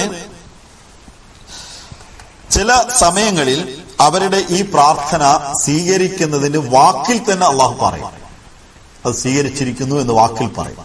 അതല്ലെങ്കിൽ ഹൃദയത്തിൽ ചില അടയാളങ്ങൾ, അവർക്ക് മനസ്സിലാകുന്ന അടയാളങ്ങൾ അള്ളാഹു വിട്ടുകളയും. ഉദാഹരണമായിട്ട് ഗുലാം റസൂൽ സാഹിബ് രാജഗീർ റളിയല്ലാഹു തആല അൻഹു ദുആ ചെയ്യുന്ന 2-3 സംഭവങ്ങൾ വിവരിക്കുന്നതിൽ അത് കണ്ട ആള്, നമ്മൾ മുഹമ്മദ് സാഹിബ് ഒരിക്കൽ വിവരിച്ചിരുന്നു ഒരു പ്രസംഗത്തിൽ, കണ്ട ആളാണ്. പ്രാർത്ഥന കഴിഞ്ഞ ഉടനെ തന്നെ പറഞ്ഞു അള്ളാഹുവിന്റെ പ്രാർത്ഥനകൾ സ്വീകരിച്ചിട്ടുണ്ട്. അതിന് കാരണം പറഞ്ഞത് കയ്യിൽ ഒരു വെളിച്ചം പോലെ അദ്ദേഹത്തിന് അനുഭവിക്കുന്നു. ആ വെളിച്ചം കണ്ടു കഴിഞ്ഞാൽ പ്രാർത്ഥന സ്വീകരിച്ചെന്ന് ഉറപ്പുണ്ട്. ദുആ ചെയ്ത് കഴിയുമ്പോൾ കയ്യിലൊരു വെളിച്ചം കാണും. ആ വെളിച്ചം കണ്ടാൽ സ്വീകരിച്ചെന്ന് ഉറപ്പാണ്. ഒരിക്കൽ മസീഹ് മൗഊദ് അലൈഹി സ്വലാത്തു വസ്സലാം അടുത്ത് വന്നിരുന്നു കൊണ്ട് ആമീൻ പറയുന്നത് അദ്ദേഹം നേരിട്ട് സ്വപ്നത്തിൽ കാണും. ദുആ ചെയ്തുകൊണ്ടിരിക്കുന്ന ജൽസസാലിനൊക്കെ, പക്ഷെ മസീഹ് മൗഊദ് അടുത്ത കസേരയിൽ ഇരുന്ന് ആമീൻ പറഞ്ഞുകൊണ്ടിരിക്കുന്നു. അപ്പൊ ദുആ നീണ്ടുകൊണ്ടിരുന്നു. അപ്പൊ ഇത്തരത്തിലുള്ള സംഭവങ്ങളിൽ ഹൃദയത്തിന്റെ അടയാളങ്ങളിലൂടെ കാണിക്കും. പിന്നെ മുസ്ലിം എടുത്ത് പറയുന്നു, നമ്മളൊരു ആണിയൊക്കെ അടിച്ചാൽ ഒരു മരത്തിന്റെ മുകളിൽ വെച്ച് അടിച്ചിട്ട് അത് താഴത്ത് വല്ല കല്ലോ അതിന്റെ അടിയിൽ എന്തെങ്കിലും സാധനം വെച്ചാൽ ഇത് കഴിഞ്ഞിട്ട് അതിൽ ചെന്ന് തട്ടുന്നതോടുകൂടി ടന്നൊരു സൗണ്ട് വരും. ഇതേപോലെ ദുആ ചെയ്ത് കഴിയുമ്പോൾ തന്റെ എല്ലാ കഴിവുകളും അള്ളാന്റെ അടുത്ത് സമർപ്പിച്ചു കഴിഞ്ഞു, ഇനി എനിക്ക് കഴിയുകയില്ല, അതിന്റെ അറ്റത്തെത്തി എന്നുള്ളൊരു തോന്നല് മനസ്സിന്റെ ഉള്ളിന്റെ ഉള്ളുന്നത് തോന്നലല്ല, അത് പച്ചയിൽ തന്നെ അങ്ങനെ തന്നെയാണെന്ന് നമുക്ക് ബോധ്യപ്പെടും. അത് ദുആ സ്വീകരിക്കുന്നതിന് അടയാളമാണ്. റസൂലുള്ളാഹി സ്വല്ലല്ലാഹു അലൈഹി വസല്ലം പറഞ്ഞു, ചില കാര്യങ്ങൾക്ക് വേണ്ടി ദുആ ചെയ്ത് ഇനി ഇതിന്റെ അപ്പുറത്ത് നമുക്ക് കൊണ്ടുപോകാൻ പറ്റൂല എന്ന് ഹൃദയത്തിന്റെ ഉള്ളിൽ നിന്ന് പൊട്ടിത്തെറിച്ച് പറയും പോലെ തോന്നും. അത് നജാത്തിന്റെ അടയാളമാണ്. അത്തരത്തിലുള്ള സാഹചര്യങ്ങൾ ലഭിക്കുന്നെങ്കിൽ അത് അവരുടെ മോക്ഷത്തിന്റെ അടയാളങ്ങളാണ്. മൂന്നാമത്തെ ഒരു അടയാളം പറഞ്ഞത്, അവർക്ക് എതിരായിട്ട് ഒരാൾ ദുആ ചെയ്യാൻ വന്നാൽ എതിരാളിയും ദുആ ചെയ്യുന്നു, അവരും ദുആ ചെയ്യുന്നു. ഇപ്പൊ ഡോക്ടർ ബില്ലി ഗ്രഹാം എന്ന സമയത്ത് ആ കാലഘട്ടത്തിലുണ്ടായിരുന്ന അവിടുത്തെ മുബല്ലിഗ് പറഞ്ഞു, 10 രോഗികളെ നിങ്ങൾ പിന്നെ എല്ലാവിധത്തിലും മെഡിക്കൽ സയൻസ് ഒഴിവാക്കിയതിനെ പിടിച്ചുകൊണ്ടിരാം, എന്നിട്ട് പകുതിക്ക് വേണ്ടി നിങ്ങളും പകുതിക്ക് വേണ്ടി ഞാനും പ്രാർത്ഥിക്കുക, ആരെ രോഗിയാണ് സുഖമാകുന്നതെങ്കിൽ താരതമ്യേന സുഖമാകുന്നതിൽ അവൻ പടച്ചോന്റെ കൂടെയുള്ള ആളാണ് തീരുമാനിക്കാന്ന് പിന്നെ ക്രിസ്ത്യൻ മിഷണറിയോട് അഹമ്മദിയ മുസ്ലിം ജമാഅത്തിന് മുബല്ലിഗ് വെല്ലുവിളിക്കേണ്ടായി. ഇത്തരത്തിലുള്ള എതിരാളികളുമായിട്ട് ഏറ്റുമുട്ടുമ്പോൾ അവരുടെ പ്രാർത്ഥനകൾ സ്വീകരിക്കുന്നുവെങ്കിൽ അവർ മോക്ഷത്തിന് അർഹരാണ്. അതിപ്പോ എല്ലാരും സ്വീകരിച്ചോളുന്നില്ല. നമ്മൾ എതിരാളിയാണെന്നുള്ള ഒറ്റ കാരണത്താൽ നമ്മൾ അള്ളാന്റെ പ്രിയപ്പെട്ടവരാണ്, നമ്മളത് അപ്പൊ തന്നെ സ്വീകരിക്കാൻ നിർബന്ധമില്ല. അതാണ് ഞാൻ പറഞ്ഞു വരുന്നത്. മോക്ഷത്തിന് അർഹമായിട്ടുള്ള ആളുകൾ, ഈ ലോകത്ത് മോക്ഷം ലഭിച്ചിട്ടുള്ള അള്ളാന്റെ പ്രീതരായിട്ടുള്ള ആളുകൾ വരുമ്പോൾ അത് പറയുമ്പോൾ എതിരാളി പറയുമ്പോൾ അതാണ് സ്വീകരിക്കും. ചിലത് നമുക്കൊക്കെ പിന്നെ ചക്കട്ടപ്പം മൊയലിറ്റി എന്ന് പറഞ്ഞ പോലെ ഇടയ്ക്ക് ചിലതൊക്കെ കിട്ടുന്ന വേറെ കാര്യമാണ്. പക്ഷെ വാസ്തവത്തിൽ നേർക്ക് നേരെ അത് നടക്കുന്നുവെങ്കിൽ എതിരാളിക്കെതിരെ നിന്ന് വെല്ലുവിളിക്കുകയും അത് സ്വീകരിക്കുകയും ചെയ്യുമ്പോൾ അത് അള്ളാഹുവിന്റെ പ്രീതരാണ് എന്നുള്ളതിന് തെളിവാണത്. ഇനിയൊന്നുള്ളത് ദുആ സ്വീകരിക്കുന്നത് തന്നെ മറ്റൊരു വിധം. മുസ്ലിം അത് പറയുന്നത് ഖാരിഖുൽ ആദത്ത്, സാധാരണഗതിയിൽ സംഭവിക്കാത്ത ഒരു കാര്യം സംഭവിക്കും. അനിതര സാധാരണമായിട്ടുള്ള സംഭവങ്ങൾ സംഭവിക്കുക, ആദത്തിനെ പൊട്ടിത്തെറിക്കുന്ന കീറുന്ന സാധനങ്ങൾ. അതായത് അങ്ങനെ ഒരിക്കലും സംഭവിക്കില്ല. ഇപ്പൊ കുട്ടി ഉണ്ടാവാത്ത ഒരാൾക്ക് കുട്ടി ഉണ്ടാവും. ഒരു വിധത്തിൽ ഇബ്രാഹിം നബിക്ക് വയസ്സായിട്ട് മക്കൾ ഉണ്ടാവുന്നു, സക്കരിയ നബിക്ക് മക്കൾ ഉണ്ടാവുന്നു, ഒക്കെ ഖാരിഖുൽ ആദത്താണ്. അതേപോലെ തന്നെ ഈസാ നബി അലൈഹി സ്വലാം മറിയമിനുണ്ടാവുന്നു, ഖാരിഖുൽ ആദത്താണ്. ഇത്തരത്തിലുള്ള നിത്യ സ്വഭാവങ്ങൾക്ക് വിരുദ്ധമാണ് എന്ന് തോന്നിയിരിക്കുന്ന വിധത്തിൽ തികച്ചും വ്യത്യസ്തമായ നിലയിൽ അള്ളാഹു ചില ദുആകൾ സ്വീകരിക്കുന്നു. അത് അങ്ങനെ സ്വീകരിക്കുന്നുവെങ്കിലും അവരുടെ ജീവിതവും അള്ളാഹുവിന്റെ സന്നിധിയിലാണ് എന്ന് ഉറപ്പായിട്ട് അവർ വിശ്വസിക്കാവുന്നതാണ്. ഇനി മാതൃകാപരം പിന്നെ പ്രവൃത്തിപരമായിട്ടുള്ള മറ്റൊരു തെളിവ്, ഇത് ഒന്നാമത്തെ തെളിവിനെ കുറിച്ചാണ് ഞാൻ ദുആനെ കുറിച്ച് പറയുകയും ദുആയുടെ 4 ഘടകങ്ങളെ കുറിച്ച് പറയുകയും ചെയ്തത്. ആ പ്രത്യക്ഷത്തിൽ കാണുന്ന പ്രവൃത്തിയിൽ കാണുന്ന തെളിവിലെ രണ്ടാമത്തെ തെളിവ് മുസ്ലിം മതം പറയുന്നു, അത്തരത്തിലുള്ള ആളുകൾക്ക് അള്ളാഹുവിൽ നിന്ന് പ്രത്യേക സഹായം ലഭിച്ചുകൊണ്ടിരിക്കുന്നു. സഹായം ലഭിക്കുക എന്ന് പറഞ്ഞാൽ ഹുസൂർ പറഞ്ഞ് സ്വത്തോ സമ്പത്തോ അങ്ങനെയുള്ളൊന്നും സ്വത്ത് അവർ കിട്ടുന്ന സഹായമല്ല, അതാർക്കും കിട്ടും. അത് അങ്ങനെ ആരെങ്കിലും വിചാരിക്കുന്നുവെങ്കിൽ അതിനെക്കുറിച്ച് മുസ്ലിം മതം ഒരു കഥ പറയുന്നുണ്ട്. ഒരാൾ ഇരുന്നിട്ട് കുറച്ച് ആൾക്കാർ, ഗ്രാമത്തിലുള്ള ആൾക്കാരൊക്കെ കൂടിയിട്ട് രാജാവിനെ കുറിച്ചിട്ട് ഇങ്ങനെ പല കാര്യങ്ങൾ, രാജാവ് അങ്ങനെ സുഖത്തിലായിരിക്കും ഇങ്ങനെ സുഖത്തിലായിരിക്കും എന്ന് പറയാം. അപ്പൊ ഓരോരുത്തരും അവനവന്റെ സുഖത്തിനെടുത്ത് കണ്ട് ഈ സുഖത്തിലായിരിക്കും എന്ന് പറയണം. അപ്പൊ വയസ്സായ ഒരു കാക്ക വന്നിട്ട് പറഞ്ഞു, അതൊന്നല്ല, രാജാവ് എന്ന് പറഞ്ഞാല്, അപ്പൊ പഞ്ചാബികളെ സംബന്ധിച്ച് അങ്ങനെയല്ലേ പറയാൻ പറ്റുള്ളൂ. അയാൾ പറഞ്ഞ്, രാജാവ് ഇങ്ങനെ നടക്കുന്നു പോകുമ്പോ ഈ ഭാഗത്തും വലിയ ഒരു വെള്ളച്ചക്കര കൂട്ടി വെച്ചിട്ടുള്ള ഒരു സ്ഥലം ഉണ്ടാവും, ആ ഭാഗത്തും വെള്ളച്ചക്കര കൂട്ടി വെച്ചൊരു സ്ഥലം ഉണ്ടാവും. ഇതിലെ പോകുമ്പോഴും ചക്കര വാരിത്തുന്നു, അതിലെ പോകുമ്പോഴും ചക്കര വാരിത്തുന്നു. അങ്ങനെയാണ് രാജാവിന്റെ സുഖം എന്ന് പറഞ്ഞാൽ. അതുപോലെയാണ് സ്വത്തും സമ്പത്തും മറ്റുള്ള ഭൗതികമായിട്ടുള്ള കാര്യങ്ങളാണ് ഇത്തരത്തിലുള്ള ആളുകൾക്ക് അള്ളാഹ് സഹായം നടന്നുകൊണ്ട് കിട്ടുക എന്ന് വിചാരിക്കുന്ന ആളുകളാണ്. ചെറിയ കുട്ടികൾ വലിയ ആൾക്കാർ കിട്ടും, വലിയ കളിപ്പാട്ടം കിട്ടും എന്ന് പറഞ്ഞ് പിന്നെ പറയുന്നത് പോലുള്ള ഒരവസ്ഥയാണ് വാസ്തവത്തിൽ ഈ സഹായം എന്ന് പറയുന്നത്. ഇത് വളരെ ശ്രദ്ധാപൂർവ്വം മനസ്സിലാക്കേണ്ട കാര്യമാണ്. അവര് എന്തൊരു ലക്ഷ്യത്തിന് വേണ്ടി ലോകത്ത് വന്നവർ, പ്രവാചകൻ വരുന്നത് അള്ളാഹുവിന്റെ തൗഹീദ് ലോകത്ത് സ്ഥാപിക്കും. അതാണ് അവരെ ഏറ്റവും വലിയ പ്രശ്നം. അതില് അള്ളാഹു അവരെ സഹായിക്കുന്നതാണ് അവർക്കുള്ള അള്ളാഹുവിന്റെ ഭാഗത്താണ് അവരുടെ തെളിവ്. വേറെ എന്ത് തന്നെ കൊടുത്താലും ഭൗതികമായിട്ട് ആർക്കും കിട്ടാതെ അതേപോലെ തന്നെ ഉണ്ടാവും. പക്ഷെ അവരുടെ തബ്ലീഗിലും അവരുടെ സന്ദേശ പ്രചരണത്തിലും അവരുടെ ലക്ഷ്യത്തിൽ അവരുടെ മിഷനെ മുമ്പോട്ട് പോകുന്നതിനും അള്ളാഹു കൊടുക്കുന്ന സഹായം. ഇപ്പൊ ഖലീഫത്തുൽ മസീഹിന് കിട്ടുന്ന സഹായതാണ്. ലോകത്ത് ആർക്കും ഒരഹമ്മദിക്കും കിട്ടാത്ത സഹായമാണ് തബ്ലീഗ് രംഗത്തും അതായത് പിന്നെ ജമാഅത്തിനെ മുമ്പോട്ട് കൊണ്ടുപോകുന്ന കാലത്ത് ഒരു ഖലീഫ വക്തിന് ലഭിക്കുന്നത്. വേറെ ഒന്നും തരേണ്ട, മറ്റ് സത്യസാക്ഷ്യത്തിന് മറ്റു തെളിവൊന്നും എന്റെ ആവശ്യമൊന്നുമില്ല. അപ്പൊ അള്ളാഹുവിന്റെ മാർഗത്തിൽ നടക്കുന്ന അത്രയും വലിയ ഇപ്പം വലിയ വലിയ ഭരണകർത്താക്കളും അവരുടെ പാർലമെന്റ് അംഗങ്ങളും അതേപോലെയുള്ള വലിയ വലിയ രാജാക്കന്മാരും അവരുടെ കൊട്ടാരങ്ങളിലും കയറി ചെന്ന് തബ്ലീഗ് ചെയ്യുവാനുള്ള അവസരം ലഭിക്കുക എന്നത് തന്നെ ഏറ്റവും വലിയൊരു ഇതാണ്. അവരതിനെക്കുറിച്ച് അംഗീകരിക്കുക എന്നുള്ളത് അതിനേക്കാൾ മറ്റൊരു തെളിവാണ്. അപ്പൊ അത്തരത്തിലുള്ള അവരുടെ ദൈവികമായ സഹായങ്ങൾ അവർക്ക് ലഭിച്ചുകൊണ്ടിരിക്കുകയാണെങ്കിൽ അതിന്റെ അർത്ഥം അവര് അള്ളാഹുവിന്റെ മോക്ഷത്തിന് സിദ്ധിച്ച ആളുകളാണ്. അത്തരത്തിലുള്ള ഇഷ്ടം പോലെ മുബല്ലിങ്ങളെയും അതേപോലുള്ള ആളുകളെയും നമുക്ക് ജീവിതത്തിൽ കാണാൻ സാധിക്കും. മോക്ഷത്തിന് അർഹരായിരുന്ന അവരുടെ ജീവിതം തെളിയിച്ചു. അവരെന്തിനു വേണ്ടി അവരുടെ ജീവിതത്തെ അർപ്പണം ചെയ്തു, ആ ജീവിതത്തിൽ അവർക്കത് ലഭിച്ചുകൊണ്ടേയിരുന്നു എന്നുള്ളത് അവർ അള്ളാഹുവിന്റെ മാർഗത്തിലായിരുന്നു എന്നതിന് തെളിവാണെന്ന് മുസ്ലിം തലം തീർത്ത് പറയും. അതിനെ ഖുർആൻ എടുത്ത് പറഞ്ഞത് അയഹ്സബൂന അന്നമാ നുമിദ്ദുഹും ബിഹി മിൻ മാലിൻ വബനീൻ നുസാരിഉ ലഹും ഫിൽ ഖൈറാത്തി ബൽ ലാ യഷ്ഉറൂൻ. അല്ല, ഭൗതികമായിട്ടുള്ള കാര്യങ്ങളാണ് അവർക്ക് കിട്ടുന്ന സഹായം എന്ന് കരുതുകയാണെങ്കിൽ അവരെക്കുറിച്ച് ഖുർആൻ പറയുകയാണ്, അവർ ചിന്തിക്കുന്നത് ഇങ്ങനെയാണോ, അവർക്ക് മക്കളും അതേപോലെ തന്നെ സമ്പത്തും ഞാൻ നൽകിയിരിക്കുന്നു എന്നാണോ അവർ കരുതുന്നത്? അങ്ങനെ അതാണ് അവരുടെ സന്തോഷത്തിന് കാരണമെന്ന് അവർ കരുതുന്നുവെങ്കിൽ വാസ്തവത്തിൽ അള്ളാഹുവിന്റെ സ്നേഹം എന്താണെന്ന് അവർ അറിയുന്നില്ല. അതുകൊണ്ടാണ് അതാണ് വലുതെന്ന് വിചാരിക്കുന്നത്. അത് പറഞ്ഞതിന് ശേഷമാണ് മുസ്ലിം അത് ഈ കഥ വിവരിച്ചത്. മൂന്നാമത്തെ അടയാളം, അവരോട് പിന്നെ അള്ളാഹുവിന്റെ പ്രീതരായിട്ടുള്ള ആളുകൾ നജാത്ത് ലഭിച്ചിട്ടുള്ള ആളുകൾ അതിന്റെ അടയാളമായിട്ട് ഈ ലോകത്ത് കാണുന്നതെന്ന് അവരോട് എതിരിടുന്ന ആളുകളെ അള്ളാഹു നശിപ്പിച്ചു കളയുന്നു. അള്ളാഹു അവര് പിന്നെ പ്രവർത്തന നിരതമായി കൊണ്ടിരിക്കുമ്പോൾ ആ പ്രവർത്തനത്തിൽ ഇടങ്കോലിടാൻ വേണ്ടി വരുന്ന ആളുകളുടെ ശത്രുക്കളെ, അത് അകത്താവട്ടെ പുറത്താവട്ടെ എവിടെ ഉണ്ടാവും, അവിടെ അള്ളാഹു ഭൂമിയിൽ നിന്ന് തന്നെ അവരെ കുറ്റിനാശം വരുത്തി കളയും. അവർ ഈ ഭൂമിയിൽ ഉണ്ടാവുകയില്ല. അത്തരത്തിലുള്ള നാശങ്ങൾ സംഭവിക്കുന്നെങ്കിൽ അവര് അള്ളാഹുവിന്റെ മാർഗത്തിലാണ് എന്നവർക്ക് വിശ്വസിക്കാം എന്ന് മുസ്ലിം മതത്താണ് പറയുന്നത്. നാലാമത്തെ അടയാളം, ജനങ്ങൾ അവരെ സ്നേഹിക്കാൻ തുടങ്ങും. മോക്ഷം ലഭിക്കുന്ന ആളുകളെ ജനങ്ങൾ അകമഴിഞ്ഞ് സ്നേഹിക്കാൻ തുടങ്ങും. ഒരു കാരണം ഉണ്ടാവില്ല.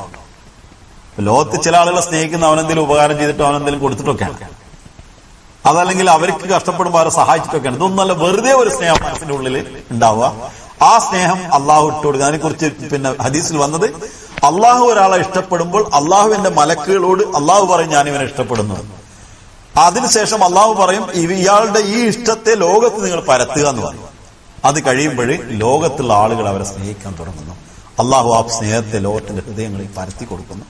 അങ്ങനെ മനുഷ്യ മനസ്സുകളിൽ ആയിരക്കണക്കിന് ആളുകളുടെ ഹൃദയങ്ങളിൽ, നൂറുകണക്കിന് ആളുകളുടെ ഹൃദയങ്ങളിൽ ഉത്കടമായൊരു സ്നേഹം, ഒരു കറകളഞ്ഞ സ്നേഹം ഒരാൾക്കുണ്ടെങ്കിൽ ആ സ്നേഹം അവിടെ നടക്കുന്നത് മോക്ഷത്തിനുള്ള അടയാളമായിട്ട് മുസ്ലിം മതത്താണ് എടുത്തു പറയുന്നത്. ഇനി ഇതിന്റെ ലാസ്റ്റ് ഭാഗം ഒന്നുകൂടെ ഉള്ളത്, ഈ നജാത്ത് എന്ന് പറയുന്നത് ചില പദവികളിലൂടെ കയറിപ്പോകുന്നതും അതിനും പദവികളുണ്ട്. ഈ മോക്ഷം കിട്ടിയിട്ടുള്ള ആളുകൾ, അതില് ഏറ്റവും മുകളിലുള്ള ആളുകളുണ്ട്, താഴെയുള്ള ആളുകളുണ്ട്, അതിന്റെ ഇടയിലുള്ള ആളുകളുണ്ട്. അതിന് രണ്ടായിട്ട് വിഭജിച്ചുകൊണ്ട്, ഒന്ന് യഥാർത്ഥത്തിൽ മോക്ഷം ഇനി കൈവിട്ട് പോകാത്ത മോക്ഷം കിട്ടിയ ആളുകൾ, മറ്റൊന്ന് എപ്പോഴും കൈവിട്ട് പോകാവുന്ന മോക്ഷം കിട്ടിയ ആളുകൾ. അത് മോക്ഷമൊക്കെ കിട്ടിയിട്ടുണ്ട്, ഈ പറഞ്ഞ അടയാളങ്ങളൊക്കെ ഉണ്ട്, പക്ഷെ അത് കൈവിട്ട് പോകാനുള്ള സാധ്യതകളുള്ളത്. ഒരിക്കലും അത് കൈവിട്ട് പോകാൻ സാധ്യതയില്ലാത്ത ആളുകൾ. അത് ഇപ്പൊ നമ്മൾ ഇങ്ങനെയൊക്കെയുള്ള അടയാളങ്ങളുള്ള ആളുകളും പിന്നെ അവസാന കാലത്ത് എന്തെങ്കിലുമൊക്കെ ആയിട്ട് കാണുന്നുണ്ട്. ഇതിനെ സംബന്ധിച്ച് ഖുർആൻ വിവരിക്കുന്നത് ഒരാളെ ഉദാഹരിച്ചുകൊണ്ടാണ്. ഖുർആൻ പറയാണ്, ഒന്ന് ഗൈർ ഹക്കീക്കി നജാത്ത്, ഒന്ന് ഹക്കീക്കി നജാത്ത്. രണ്ട് പദങ്ങളാണ് മുസ്ലിം അത് പ്രയോഗിച്ച്. ഒന്ന് നിശ്ചിതാർത്ഥകമായിട്ടുള്ള സത്യമാണ്, അയാൾക്ക് സത്യം പിന്നെ നജാത്ത് ലഭിച്ചു മോക്ഷം ലഭിക്കുമെന്നുള്ളത്. മറ്റൊന്ന് സത്യമാണ് എന്ന് പറയുന്ന വൃത്തിയില്ല, കിട്ടാനുള്ള സാധ്യതയുണ്ട്, അത് പോവാനും സാധ്യതയുണ്ട്, കൈവിട്ടു പോകാനും സാധ്യതയുണ്ട്. കൈവിട്ടു പോകുന്ന സത്യത്തെക്കുറിച്ച് പറയുന്നത് ഇങ്ങനെയാണ്, വത്ലു അലൈഹിം നബഅ അല്ലദീന ആതൈനാഹു ആയാതിന. ഖുർആൻ പറയാണ്, ഒരാളെ കുറിച്ച്, ഒരാളുടെ വൃത്താന്തം നീ അവർക്ക് വിവരിച്ചു കൊടുക്കുക. അയാൾക്ക് നാം ദൃഷ്ടാന്തങ്ങൾ നൽകിയ ആളാണ്. അത് ദൈവികമായ ദൃഷ്ടാന്തങ്ങൾ, അയാൾ മോക്ഷത്തിന് അർഹനാണെന്നുള്ളതിന് ദൃഷ്ടാന്തങ്ങൾ നൽകിയിട്ടുള്ള ആയത്തുകൾ നൽകിയ ആളായിരുന്നു. അതായത് ഇൽഹാം വഹിയൊക്കെ ഉണ്ടായിരുന്ന ആളായിരുന്നു. ഫൻസലഹ മിൻഹ, എന്നാൽ അയാളുടെ കയ്യിൽ നിന്ന് ഊരിച്ചാടി. നമ്മള് മലയാളത്തിൽ ഞാൻ നാടൻ ഭാഷയിൽ ട്രാൻസ്ലേറ്റ് ചെയ്യുന്നത് മനസ്സിലാക്കാൻ വേണ്ടിയിട്ടാണ്. അയാളുടെ കയ്യിലുണ്ടായിരുന്ന ആ ദൈവിക അടയാളങ്ങളും അദ്ദേഹത്തിന്റെ ആ മഹത്വവും അദ്ദേഹത്തിന്റെ കയ്യിൽ നിന്ന് ഊരിച്ചാടിപ്പോയി. സാധനം നിലത്ത് കൈ വിട്ടുപോയി, താഴത്തേക്ക് വീണുപോയി. എന്നിട്ട് എന്തായി? ഫഅത്ബഅഹു ശൈത്താനു, അയാൾ ശൈത്താനെ പിൻപറ്റുകയും ചെയ്തു. ഫകാന മിനൽ ഗാവിൻ, അയാൾ ദുർമാർഗികളുടെ കൂട്ടത്തിൽ ചെന്ന് പതിക്കുകയും ചെയ്തു.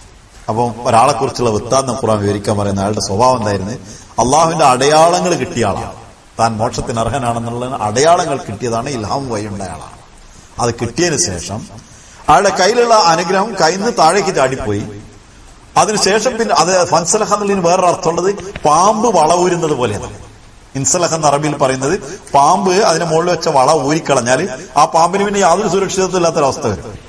അതേപോലെ തന്റെ അനുഗ്രഹങ്ങൾ, ദൈവിക അനുഗ്രഹങ്ങളെ തന്നിൽ നിന്ന് ഊരിക്കളഞ്ഞു, വളയൂരിക്കളഞ്ഞു എന്ന് വേണമെങ്കിലും അതിനെ ട്രാൻസ്ലേറ്റ് ചെയ്യാം. ഞാനത് പെട്ടെന്ന് മനസ്സിലാകാണ് ഊരിച്ചാടിയിലുള്ള തർജ്ജമ ചെയ്തത്. അങ്ങനെ ആയിക്കഴിഞ്ഞ പിന്നെ അവന്റെ പിന്നാലെ ഫഅത്ബഅഹു, അവന്റെ പിന്നാലെ കൂടി ആര്?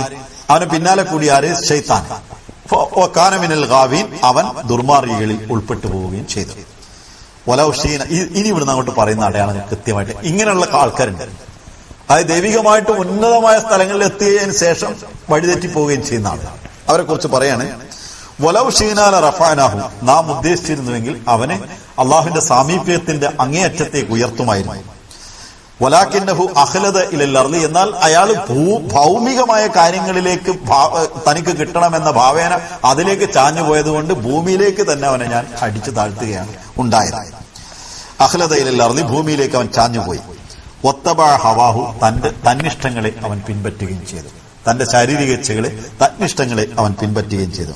ഫമസലുഹു കമസലിൽ കൽബി, അവൻ ഒരു നായിന് ഉദാഹരണമാണ്.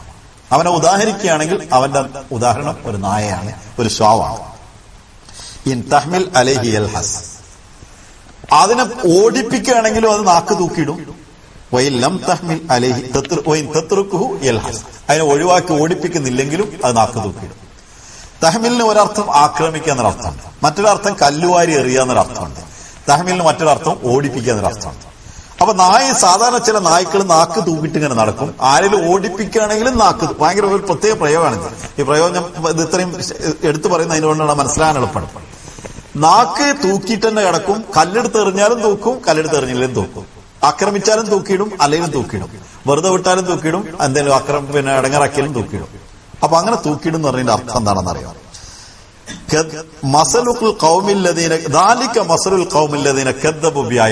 ഇതാണ് നമ്മുടെ ദൃഷ്ടാന്തങ്ങൾ ലഭിച്ചതിന് ശേഷം എന്റെ ആയത്തുകളിലെ വ്യാജപ്പെടുത്തുന്ന, അതിനെ നിഷേധിക്കുന്ന ആളുകളുടെ അടയാളം. അവരുടെ ഉദാഹരണം എങ്ങനെയാണ്? എങ്ങനെ? ഫഖ്സുസ്, നീ അത് വിവരിക്കുക.